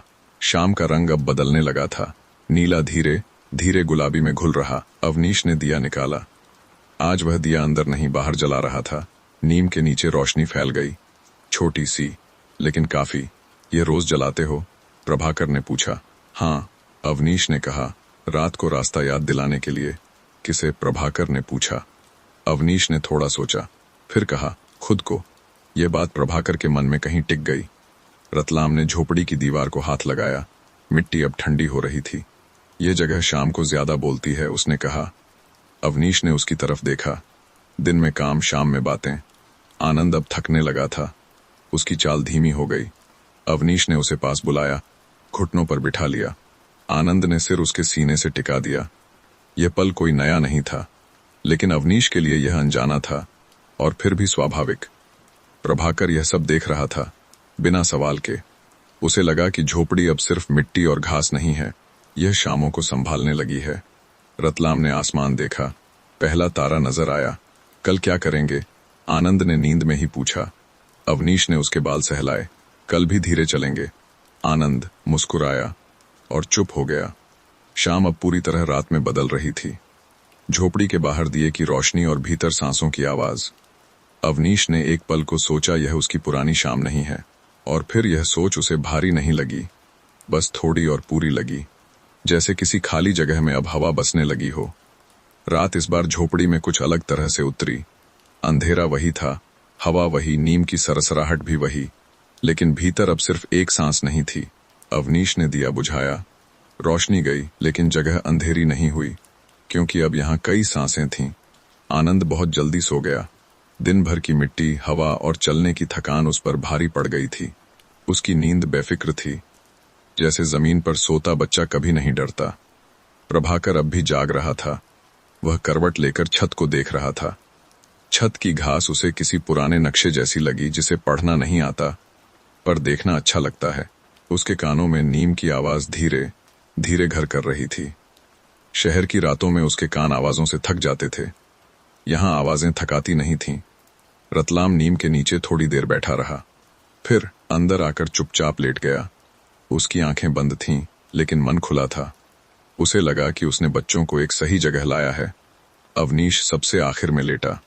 उसने झोपड़ी के अंदर चारों तरफ देखा, मिट्टी की दीवारें, छत और अब इन सब के बीच सांसें।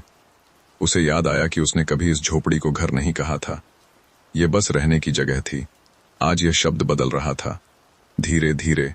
प्रभाकर की नींद अब गहरी होने लगी। नींद में उसके होंठ हल्के से हिले, शायद वह खेत देख रहा था। अवनीश ने यह देखा और बिना कुछ सोचे उसने गमछा थोड़ा ठीक कर दिया। यह हरकत उसके लिए नई थी, लेकिन अटपटी नहीं। रात अब पूरी तरह सांसों से भरी थी। बाहर कहीं कोई दूर की ट्रेन सीटी दे गई। प्रयागराज की रात अपने होने का हल्का सा निशान छोड़ गई। अवनीश ने आंखें बंद की। नींद आने से पहले उसके मन में एक शब्द आया, घर। यह शब्द आज अकेला नहीं था, यह कुछ चेहरों के साथ जुड़ चुका था, और यह जुड़ाव उसे डरावना नहीं लगा, बस शांत, जैसे रात की सरसराहट अब सिर्फ बाहर नहीं अंदर भी चल रही हो। और उसी सरसराहट में नींद सबको धीरे धीरे अपने भीतर ले गई। सुबह इस बार झोपड़ी में पहले से ज्यादा देर तक ठहरी रही, जैसे उसे भी अब जल्दी नहीं थी। धूप छत की घास से छनकर अंदर आई, लेकिन बहुत हल्की, जैसे किसी ने धीरे से पर्दा हटाया हो। आनंद सबसे पहले जागा। उसने आंखें खोलीं और एक पल को कुछ नहीं किया, बस सांस ली। फिर उसने धीरे से कहा, यह सुबह अलग है। प्रभाकर ने आंखें मलीं। वह बैठ गया। क्यों? उसने पूछा। क्योंकि यहां आवाज नहीं है, आनंद बोला। प्रभाकर ने सिर हिलाया। वह समझ गया। अवनीश पहले से बाहर था, नीम के नीचे बैल के पास खड़ा। उसने उनकी रस्सी ठीक की, पानी रखा। यह काम वह रोज करता था, लेकिन आज उसे देखने वाली आंखें थीं। रतलाम धीरे से बाहर आया। उसके हाथ में लोटा था। उसने चारों तरफ देखा, फिर गहरी सांस ली। यहां सुबह धीमी है, उसने कहा। अवनीश ने मुस्कुराकर सिर हिलाया। आनंद बैल के पास गया, उनकी आंखों में देखा। ये हमें पहचानते हैं, उसने कहा। अवनीश बोला, सब पहचानते हैं जो डरते नहीं। आनंद ने बैल के गले पर हल्का हाथ रखा। कोई डर नहीं था। प्रभाकर खेत की तरफ चला। धीरे धीरे उसने मिट्टी उठाकर हथेली पर रगड़ी। ये गर्म है, उसने कहा। धूप की है, अवनीश बोला। प्रभाकर ने हथेली को देखा, फिर मुस्कुराया। सुबह का काम अब बंटने लगा। अवनीश खेत की तरफ गया। रतलाम लकड़ियां इकट्ठी करने लगा। प्रभाकर अवनीश के पीछे पीछे, आनंद नीम के नीचे। कोई नियम नहीं थे, कोई जबरदस्ती नहीं, बस जैसे सबको अपनी जगह मिल गई हो। दोपहर से पहले खाना बना। आज आनंद ने रोटियां गिनने की कोशिश की। 3-4, यह मेरी, उसने कहा। सब हंसे। हंसी बहुत हल्की थी, जैसे जोर से हंसने से यह जगह टूट जाएगी। प्रभाकर अब ज्यादा बोलने लगा था, लेकिन उसकी आवाज धीमी थी, जैसे वह इस जगह की भाषा सीख रहा हो। अवनीश यह सब देख रहा था। उसके भीतर एक नई आदत जन्म ले रही थी। सुबह अब सिर्फ काम की नहीं थी, यह लोगों की हो रही थी। और यह बदलाव उसके लिए भारी नहीं था, बस थोड़ा गर्म, जैसे सर्दी में पहली धूप। नीम की पत्तियां सरसराइन, और अवनीश ने मन ही मन एक बात मानी, यह झोपड़ी अब उसकी अकेली नहीं रही। और उसे इससे कोई शिकायत नहीं थी, बस एक सुकून था, गहरा, धीमा, बिल्कुल सुबह जैसा। दिन अब अपनी चाल पकड़ चुका था। सूरज ऊपर चढ़ रहा था, लेकिन उसकी रोशनी तेज नहीं लग रही थी। शायद इसलिए क्योंकि नीचे मिट्टी और लोग दोनों तैयार थे। अवनीश ने हल उठाया, बैल आगे बढ़े, मिट्टी खुलने लगी। प्रभाकर आज पीछे नहीं रहा, वह पास चल रहा था। बहुत पास नहीं, लेकिन इतना कि सब देख सके। हाथ यहां मत डालना, अवनीश ने कहा। हल तेज होता है। प्रभाकर ने सिर हिलाया। उसकी आंखें डरी हुई नहीं थीं, बस सावधान थीं। आनंद थोड़ी दूरी पर खड़ा था। उसके हाथ में एक छोटा सा डंडा था। वह मिट्टी पर रेखाएं बना रहा था, कभी खुद से, कभी किसी चिंटी के पीछे पीछे। मैं भी काम कर रहा हूं, उसने कहा। कोई हंसा नहीं, किसी ने टोका नहीं। रतलाम मेड़ पर बैठा सब देख रहा था। उसके मन में एक अजीब सा सुकून था। यह सुकून काम का नहीं था, यह देखने का था। दिन के बीच थोड़ी देर सब रुके। अवनीश ने पानी निकाला, सबने पिया। पानी ठंडा नहीं था, लेकिन थका नहीं रहा था।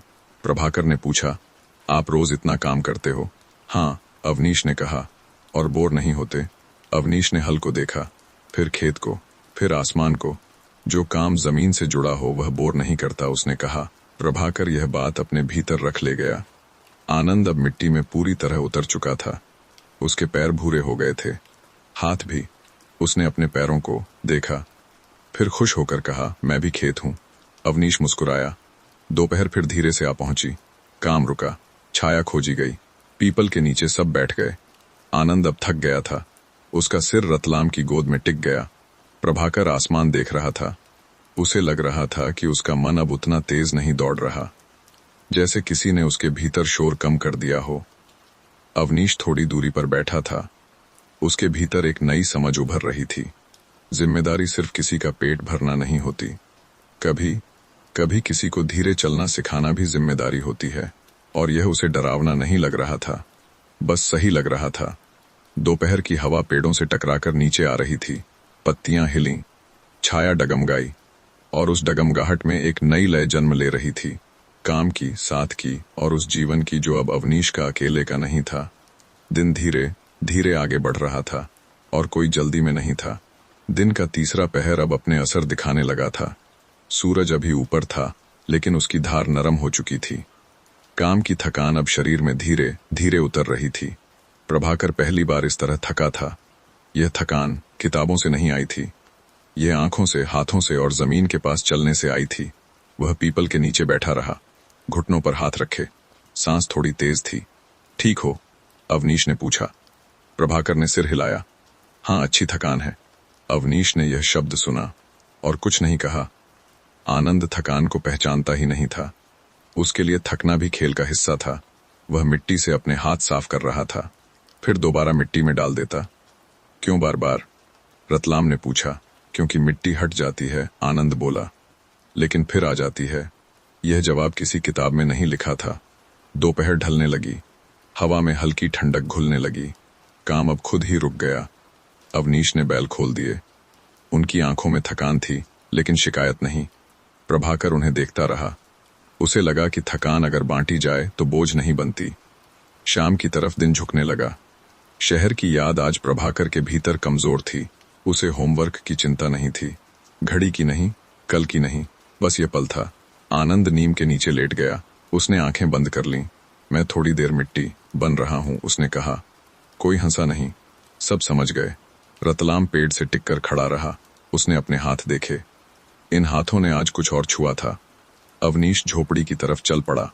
दिया अब तैयार था शाम के लिए। उसके भीतर एक आदत जन्म ले रही थी। काम खत्म होने के बाद लौटकर किसी को देखना। यह आदत उसे थका नहीं रही थी, बल्कि हल्का कर रही थी। शाम अब पास थी। नीम की पत्तियां फिर से सरसराने लगीं, और उस सरसराहट में दिन की सारी थकान धीरे धीरे घुलने लगी। यह पहली बार था जब थकान किसी को घर जैसा लग रही थी, बिना आवाज के, बिना शिकायत के, बस शांत। शाम अब अपनी पहचान बनाने लगी थी। हर दिन थोड़ी अलग, लेकिन लय वही। सूरज ढलते ही हवा बदल जाती, गर्मी पीछे रह जाती, ठंडक धीरे से सामने आ जाती। अवनीश ने आज बिना देखे दिया जला दिया। हाथ अब इस समय को पहचानने लगे थे। नीम के नीचे वही जगह, वही रोशनी, लेकिन आज यह रोज जैसा लग रहा था। यही आदत होती है। प्रभाकर दिए के पास बैठा, उसकी नजर लौ पर थी। यह हर शाम ऐसा ही हिलता है? उसने पूछा। हाँ, अवनीश ने कहा, हवा जैसी होती है। प्रभाकर कुछ पल चुप रहा, फिर बोला, शहर में हवा भी भागती है। अवनीश ने उसकी तरफ देखा। ये बात किसी शिकायत की तरह नहीं लगी, बस एक समझ थी। आनंद नीम के तने से पीठ टिकाकर बैठा था। उसकी हथेलियां अब भी मिट्टी से रंगी थीं। वह उन्हें देख रहा था, जैसे किसी दोस्त को। मिट्टी हाथ छोड़ती नहीं, उसने कहा, अगर पकड़ो तो। अवनीश ने कहा। आनंद मुस्कुराया। रतलाम अब शाम को कुछ ज्यादा ध्यान से देखने लगा था। उसे लग रहा था कि यहाँ समय धीरे नहीं, सही चलता है। खाना अब शाम का हिस्सा बन चुका था, सादा लेकिन मिलकर। कोई मोबाइल नहीं, कोई घड़ी नहीं, बस रोटी की आवाज, सांसों की आवाज और कभी कभी हंसी। प्रभाकर अब खाने के बाद अपने आप झोपड़ी की दीवार से टिक जाता। यह उसकी नई आदत थी। वह दीवार ठंडी होती थी और भरोसे वाली। आनंद खाना खत्म करते ही उबासियां लेने लगता। अवनीश उसे उठाकर बिस्तर की तरफ ले जाता। यह हरकत अब सोचकर नहीं होती थी, बस हो जाती थी। रात धीरे धीरे जगह ले रही थी। तारे दिखने लगे। प्रभाकर आसमान की तरफ देखता। इतने तारे शहर में कहाँ होते हैं? उसने कहा। होते हैं, अवनीश ने कहा, लेकिन दिखते नहीं। यह जवाब प्रभाकर के भीतर कहीं बैठ गया। आनंद अब सो चुका था। उसकी नींद गहरी थी, बिना किसी डर के। रतलाम कुछ देर बाहर बैठा रहा, फिर अंदर चला गया। अवनीश अकेला बाहर रह गया, लेकिन अकेला नहीं लगा। शाम अब पूरी तरह रात में बदल चुकी थी। नीम की पत्तियां सरसराती रहीं और उस सरसराहट में नई आदतें पक्की होने लगीं। ऐसी आदतें जो जिंदगी को धीरे कर देती हैं, बिना कुछ छीने, बिना कुछ मांगे, बस सुकून देती हैं। रात इस बार और गहरी थी। ऐसी नहीं जो डराए, बल्कि ऐसी जो अपने भीतर समेट ले। झोपड़ी के बाहर अंधेरा पूरी तरह उतर चुका था। नीम की पत्तियां धीरे धीरे सरसराती थीं, जैसे रात खुद सांस ले रही हो। अवनीश ने दिया बुझाया। लौ गई, लेकिन भरोसा रह गया। झोपड़ी के भीतर 3 सांसें अब एक लय में थीं। आनंद सबसे पहले नींद में गया था। उसका शरीर थकान से भरा था, लेकिन मन पूरी तरह हल्का। उसकी नींद में कोई डर नहीं था, कोई सपना भी तेज नहीं था, बस मिट्टी, हवा और एक लंबी शांति। प्रभाकर अभी जाग रहा था। वह बिस्तर पर पीठ के बल लेटा छत देख रहा था। घास के बीच से झांकती चांदनी उसकी आंखों तक आ रही थी। शहर में वह इसी समय मोबाइल की रोशनी देखता था, यहाँ आसमान की। उसे लगा कि उसकी सोच अब धीमी हो गई है। विचार एक दूसरे से टकरा नहीं रहे, बस एक एक करके आ रहे थे। उसे सपना आया। सपने में वह दौड़ नहीं रहा था, कहीं पहुंचने की जल्दी नहीं थी। वह बस खेत के बीच खड़ा था। हवा चल रही थी और अवनीश थोड़ी दूर हल चला रहे थे। उन्होंने उसे देखा, मुस्कुराए, और बस सपना वहीं रुक गया। अवनीश अब सो चुका था। उसकी नींद गहरी थी, लेकिन भारी नहीं। उसके भीतर घर का भाव अब साफ था। घर जहां लौटने की जल्दी न हो, घर जहां रहने में कोई बोझ न हो। उसने सपने में कुछ नहीं देखा, और यह उसके लिए अच्छा था। रतलाम दूसरी तरफ करवट बदला। उसके भीतर एक संतोष था, जैसे उसने सही जगह बच्चों को थामने दी हो। बाहर कहीं दूर ट्रेन की सीटी फिर सुनाई दी। प्रयागराज सोते हुए भी अपनी मौजूदगी जताता रहता है। रात अब पूरी तरह स्थिर थी। नीम की सरसराहट धीमी हो गई, हवा थम सी गई, और इस स्थिरता में 3 जिंदगियां एक ही छत के नीचे आराम से सो रही थीं। कोई सवाल नहीं, कोई चिंता नहीं, बस नींद, गहरी शांत, वैसी जो सुबह अपने आप ले आए। सुबह इस बार और ज्यादा ठहरी हुई थी, जैसे रात ने जाते जाते कह दिया हो, जल्दी मत करना। धूप झोपड़ी के भीतर धीरे धीरे आई, पहले दीवार पर, फिर जमीन पर, और आखिर में चेहरों पर। सबसे पहले अवनीश की आंख खुली। आदत वही थी, लेकिन भीतर कुछ बदला हुआ। वह उठा नहीं, बस लेटा रहा, सांसों को सुनता हुआ। उसे लगा कि अब सुबह उसे काम के लिए नहीं बुला रही, बल्कि साथ के लिए। थोड़ी देर बाद आनंद की नींद टूटी। उसने आंखें खोलीं और बिना उठे कहा, आज धूप अच्छी है। अवनीश मुस्कुराया। हाँ, उसने कहा, आज धूप रुक कर आई है। प्रभाकर अब भी सो रहा था। उसका चेहरा शांत था, जैसे कोई भीतर की दौड़ अब थम गई हो। रतलाम बाहर आ गया, लोटे से मुंह धोया, हवा को महसूस किया। आज काम नहीं? उसने पूछा। अवनीश ने खेत की तरफ देखा, फिर बच्चों की तरफ। काम होगा, उसने कहा, लेकिन पहले सुबह होगी। ये बात किसी नियम जैसी नहीं थी, बस एक समझ थी। प्रभाकर उठा। उसने बाहर आते ही आसमान देखा। कुछ देर वह कुछ नहीं बोला, फिर बोला, मुझे लगता है मैं यहाँ अलग तरह से सोचता हूँ। अवनीश ने उसकी तरफ देखा। क्योंकि यहाँ सोचना जरूरी नहीं लगता, उसने कहा। प्रभाकर चुप हो गया। यह जवाब उसे पूरा लगा। आनंद अब बैलों के पास था, उनसे बातें कर रहा था। ये सुनते हैं, उसने कहा। सब सुनते हैं, अवनीश बोला। अगर धीरे बोला जाए। सुबह का काम अब मिलकर होने लगा। लकड़ियां लाई गईं, पानी भरा गया, चाय बनी। यह चाय पहले जैसी नहीं थी, इसमें आवाजें घुली थीं। प्रभाकर आज खेत की तरफ खुद चला गया। किसी ने नहीं कहा, किसी ने रोका नहीं। उसने मिट्टी उठाई, फिर छोड़ दी। उसे लगा कि यह मिट्टी अब उससे परिचित है। रतलाम यह सब देख रहा था। उसके भीतर एक डर भी था कि यह सब कहीं टूट न जाए, लेकिन यह डर कमजोर था, क्योंकि जो धीरे बनता है वह आसानी से नहीं टूटता। अवनीश खेत के किनारे खड़ा रहा। उसने पीछे मुड़कर झोपड़ी को देखा। उसे लगा कि वह अब किसी की प्रतीक्षा नहीं करती। वह लोगों से भरी है, और इस भरेपन में उसे कोई शोर नहीं सुनाई दिया, बस एक स्थिरता, जैसे जिंदगी अब पीछे नहीं देख रही, आगे भी नहीं भाग रही, बस यही है, और यही काफी है। सुबह अब पूरी तरह दिन बन चुकी थी, और उस दिन में कोई जल्दी नहीं थी। दिन का मध्य आज कुछ अलग था। सुबह की शांति अब भी बनी हुई थी, लेकिन उसमें एक हल्की सी हलचल घुलने लगी थी। सूरज ठीक सिर के ऊपर नहीं था, लेकिन उसकी रोशनी अब जमीन पर स्पष्ट दिखने लगी थी। प्रभाकर खेत के किनारे चुपचाप बैठा था। उसके हाथ में मिट्टी थी, लेकिन आज वह उसे छू नहीं रहा था। वह बस देख रहा था। दूर कहीं शहर की याद उसके भीतर हल्के से उभरी। स्कूल की घंटी, दोस्तों की आवाजें, किताबों का बोझ। यह याद तेज नहीं थी, बस मौजूद थी। उसने गहरी सांस ली। यह पहली बार था जब किसी जगह की याद उसे खींच नहीं रही थी, बस छूकर निकल रही थी। आनंद नीम के नीचे अपने खेल में डूबा हुआ था। वह एक डंडे से जमीन पर घेरा बना रहा था। यह मेरा शहर है, उसने कहा। और यह? अवनीश ने पूछा। आनंद ने घेरे के बाहर मिट्टी पर हाथ फेरा। यह बाहर है, उसने कहा। सब मुस्कुरा दिए। रतलाम झोपड़ी के बाहर खड़ा था। उसके चेहरे पर एक चिंता थी, बहुत छोटी, लगभग छुपी हुई। उसे लगा कि बच्चों का यह ठहराव कहीं ज्यादा लंबा न हो जाए। शहर की जिम्मेदारियां उसके भीतर धीरे धीरे सर उठाने लगी थीं। उसने अवनीश की तरफ देखा। अवनीश खेत से लौट रहा था। उसकी चाल धीमी थी।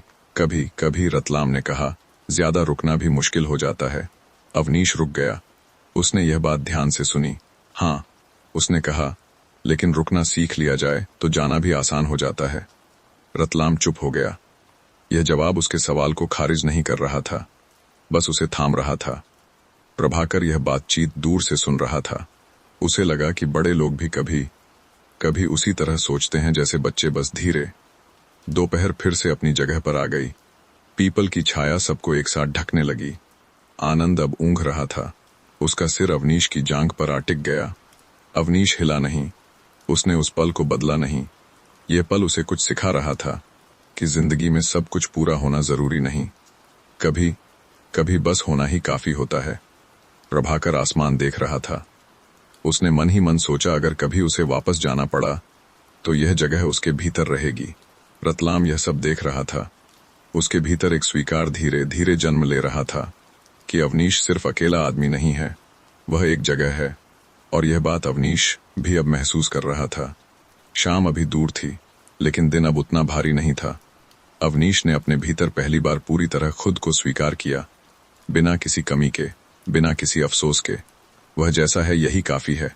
और इस स्वीकार में एक अजीब सी शांति थी, ऐसी जो नींद से पहले मन को हल्का कर देती है। शाम इस बार कुछ ज्यादा सोच लेकर आई। दिन ढल रहा था, लेकिन भीतर कुछ ठहरने की कोशिश अब भी चल रही थी। आसमान के रंग धीरे धीरे बदल रहे थे।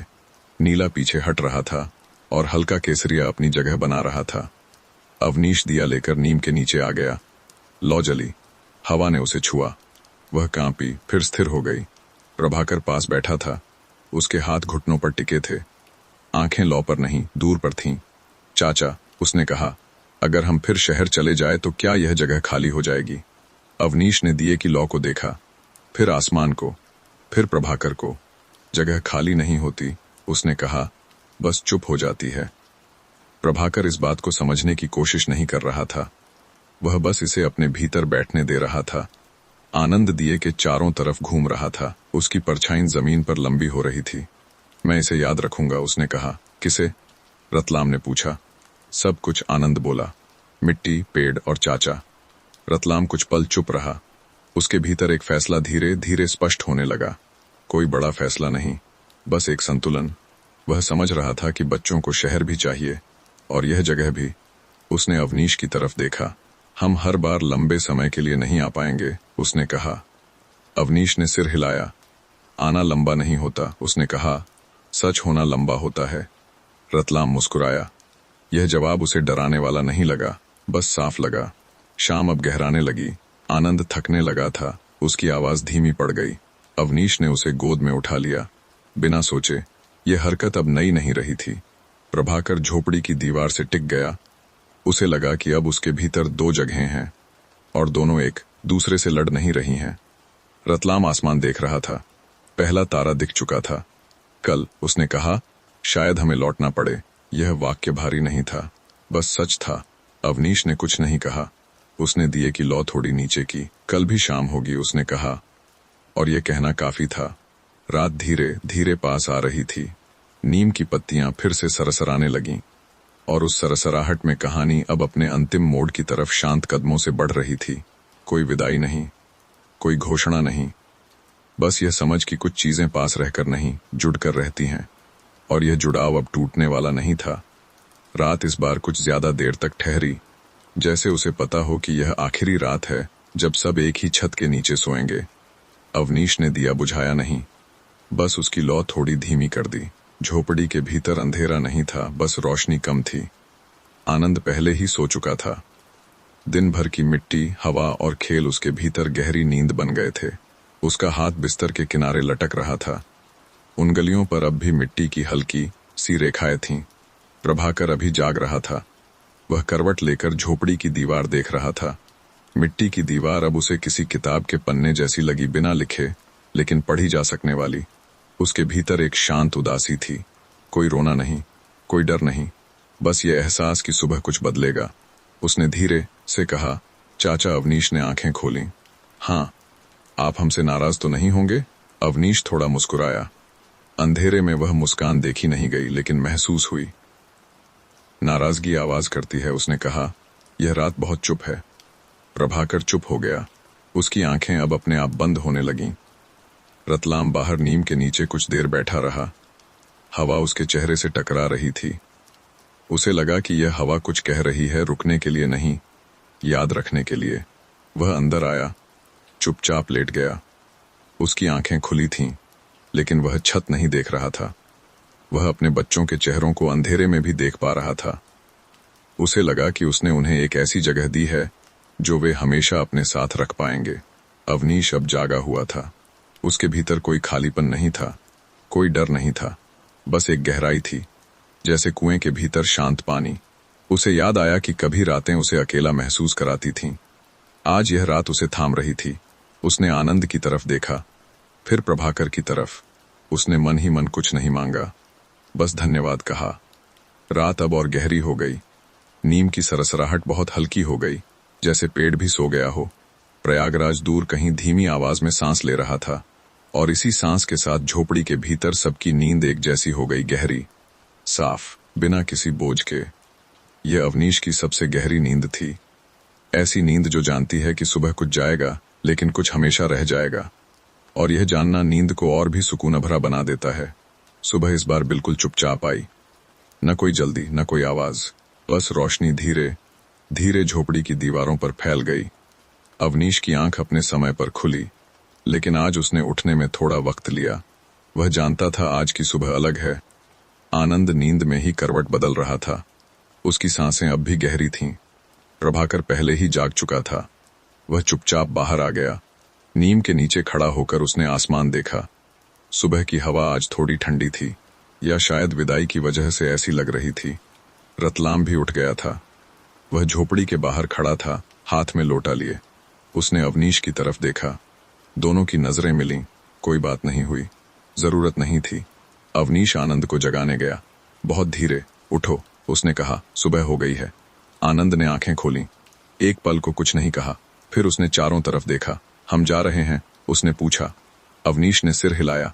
हाँ। आनंद कुछ देर चुप रहा, फिर उठ बैठा। उसने मिट्टी की दीवार को हल्के से छुआ, जैसे अलविदा कह रहा हो। प्रभाकर झोपड़ी के अंदर आया। उसने अपना छोटा बैग उठाया, फिर अवनीश के पास आकर रुक गया। मैं उसने कहना चाहा, लेकिन शब्द पूरे नहीं हुए। अवनीश ने उसके कंधे पर हाथ रखा। जो कहना है उसने कहा, वह रह भी सकता है। प्रभाकर मुस्कुराया। उसकी आंखें थोड़ी नम थीं, लेकिन भारी नहीं। नाश्ता बहुत सादा था और बहुत शांत। किसी ने ज्यादा नहीं खाया, लेकिन किसी को भूख भी नहीं लगी। गाड़ी रास्ते पर आकर खड़ी हुई। आनंद भागकर बैल के पास गया, उनके गले पर हाथ फेरा। मैं फिर आऊंगा, उसने कहा। बैल शांत रहे। प्रभाकर नीम के पास गया। उसने पत्तियों को एक पल देखा, फिर पीछे नहीं देखा। रतलाम अवनीश के सामने रुक गया। तुम, उसने कहा, फिर रुक गया। मैं हूं, अवनीश ने कहा। यह जवाब पूरा था। गाड़ी चली, पहले धीरे, फिर थोड़ा तेज। धूल उठी, फिर बैठ गई। अवनीश वहीं खड़ा रहा जब तक गाड़ी दिखाई देती रही। फिर उसने गहरी सांस ली। झोपड़ी फिर से शांत हो गई, लेकिन अब वह खाली नहीं थी। अवनीश अंदर गया, बिस्तर ठीक किया, दिया उठाया, नीम के नीचे बैठ गया। सुबह अब पूरी तरह दिन बन चुकी थी। खेत अब भी वहीं थे, बैल अब भी, और उसके भीतर एक नई स्थिरता थी। वह अकेला था, लेकिन अकेलापन नहीं था। जैसे अब वह जानता हो, कुछ लोग जाते नहीं, बस अलग जगह रहने लगते हैं। और यह जानना काफी था, बहुत काफी। सुबह अब पूरी तरह दिन में बदल चुकी थी, लेकिन वह दिन भागता हुआ नहीं था। वह ठहर कर खड़ा था। अवनीश नीम के नीचे बैठा था, उसी जगह जहां वह कई सालों से हर सुबह थोड़ी देर खुद से मिलता आया था। आज भी वह अकेला था, लेकिन आज उस अकेलेपन में कोई खाली कुर्सी नहीं थी। हवा चली, नीम की पत्तियां पहले जैसी ही सरसराईं। खेत उसी तरह दूर तक फैले थे। मिट्टी उसी गंध के साथ सांस ले रही थी। सब कुछ वैसा ही था, लेकिन अवनीश अब वैसा नहीं था। उसने धीरे से उठकर बैल की रस्सी खोली। उनकी आंखों में कोई सवाल नहीं था, बस भरोसा था। चलें, उसने बहुत हल्के से कहा। बैल आगे बढ़े। खेत में हल उतरा, मिट्टी पलटी, और वही परिचित गंध हवा में भर गई। अवनीश ने हल चलाते हुए एक पल को आसमान की तरफ देखा। उसे लगा जैसे कहीं दूर शहर में दो बच्चे इसी समय कुछ और सीख रहे हों। प्रभाकर शायद खिड़की से आसमान देख रहा होगा। आनंद शायद किसी गमले की मिट्टी उलट रहा होगा। और यह सोचना उसे भारी नहीं लगा, बल्कि सही लगा। दोपहर आई, पीपल की छाया फिर फैल गई। अवनीश वहीं बैठ गया, अकेला, लेकिन उसके भीतर अब एक आदत थी, दिन को किसी के साथ सोचना। यह आदत शोर नहीं करती थी, बस साथ देती थी। शाम ढली, दिया जला, नीम के नीचे वही रोशनी, लेकिन अब वह सिर्फ रास्ता याद दिलाने के लिए नहीं थी, वह जुड़ाव की थी। अवनीश ने दिए के पास बैठकर रोटी खाई, सादा शांत। रात धीरे धीरे उतर आई, तारे उसी तरह आसमान में चमके। अवनीश झोपड़ी के अंदर गया, बिस्तर पर लेटा। आज नींद आने से पहले उसने कुछ नहीं सोचा, अतीत न भविष्य, बस यह पल। और यही उसके लिए सबसे बड़ा संतुलन था। नींद धीरे धीरे उसके पास आई। बाहर नीम की सरसराहट वैसी ही थी, धीमी, लगातार, सुकून भरी, जैसे रात खुद लोरी गा रही हो। अवनीश की सांसें बराबर हो गईं। अब वह पूरी तरह सो चुका था, और प्रयागराज की उस शांत रात में एक झोपड़ी, एक नीम का पेड़ और एक आदमी अपनी जिंदगी के साथ मेल खाकर सुकून से सो रहे थे। कहानी यहीं रुकती नहीं है, बस यहाँ चुप हो जाती है, ताकि नींद और गहरी हो सके।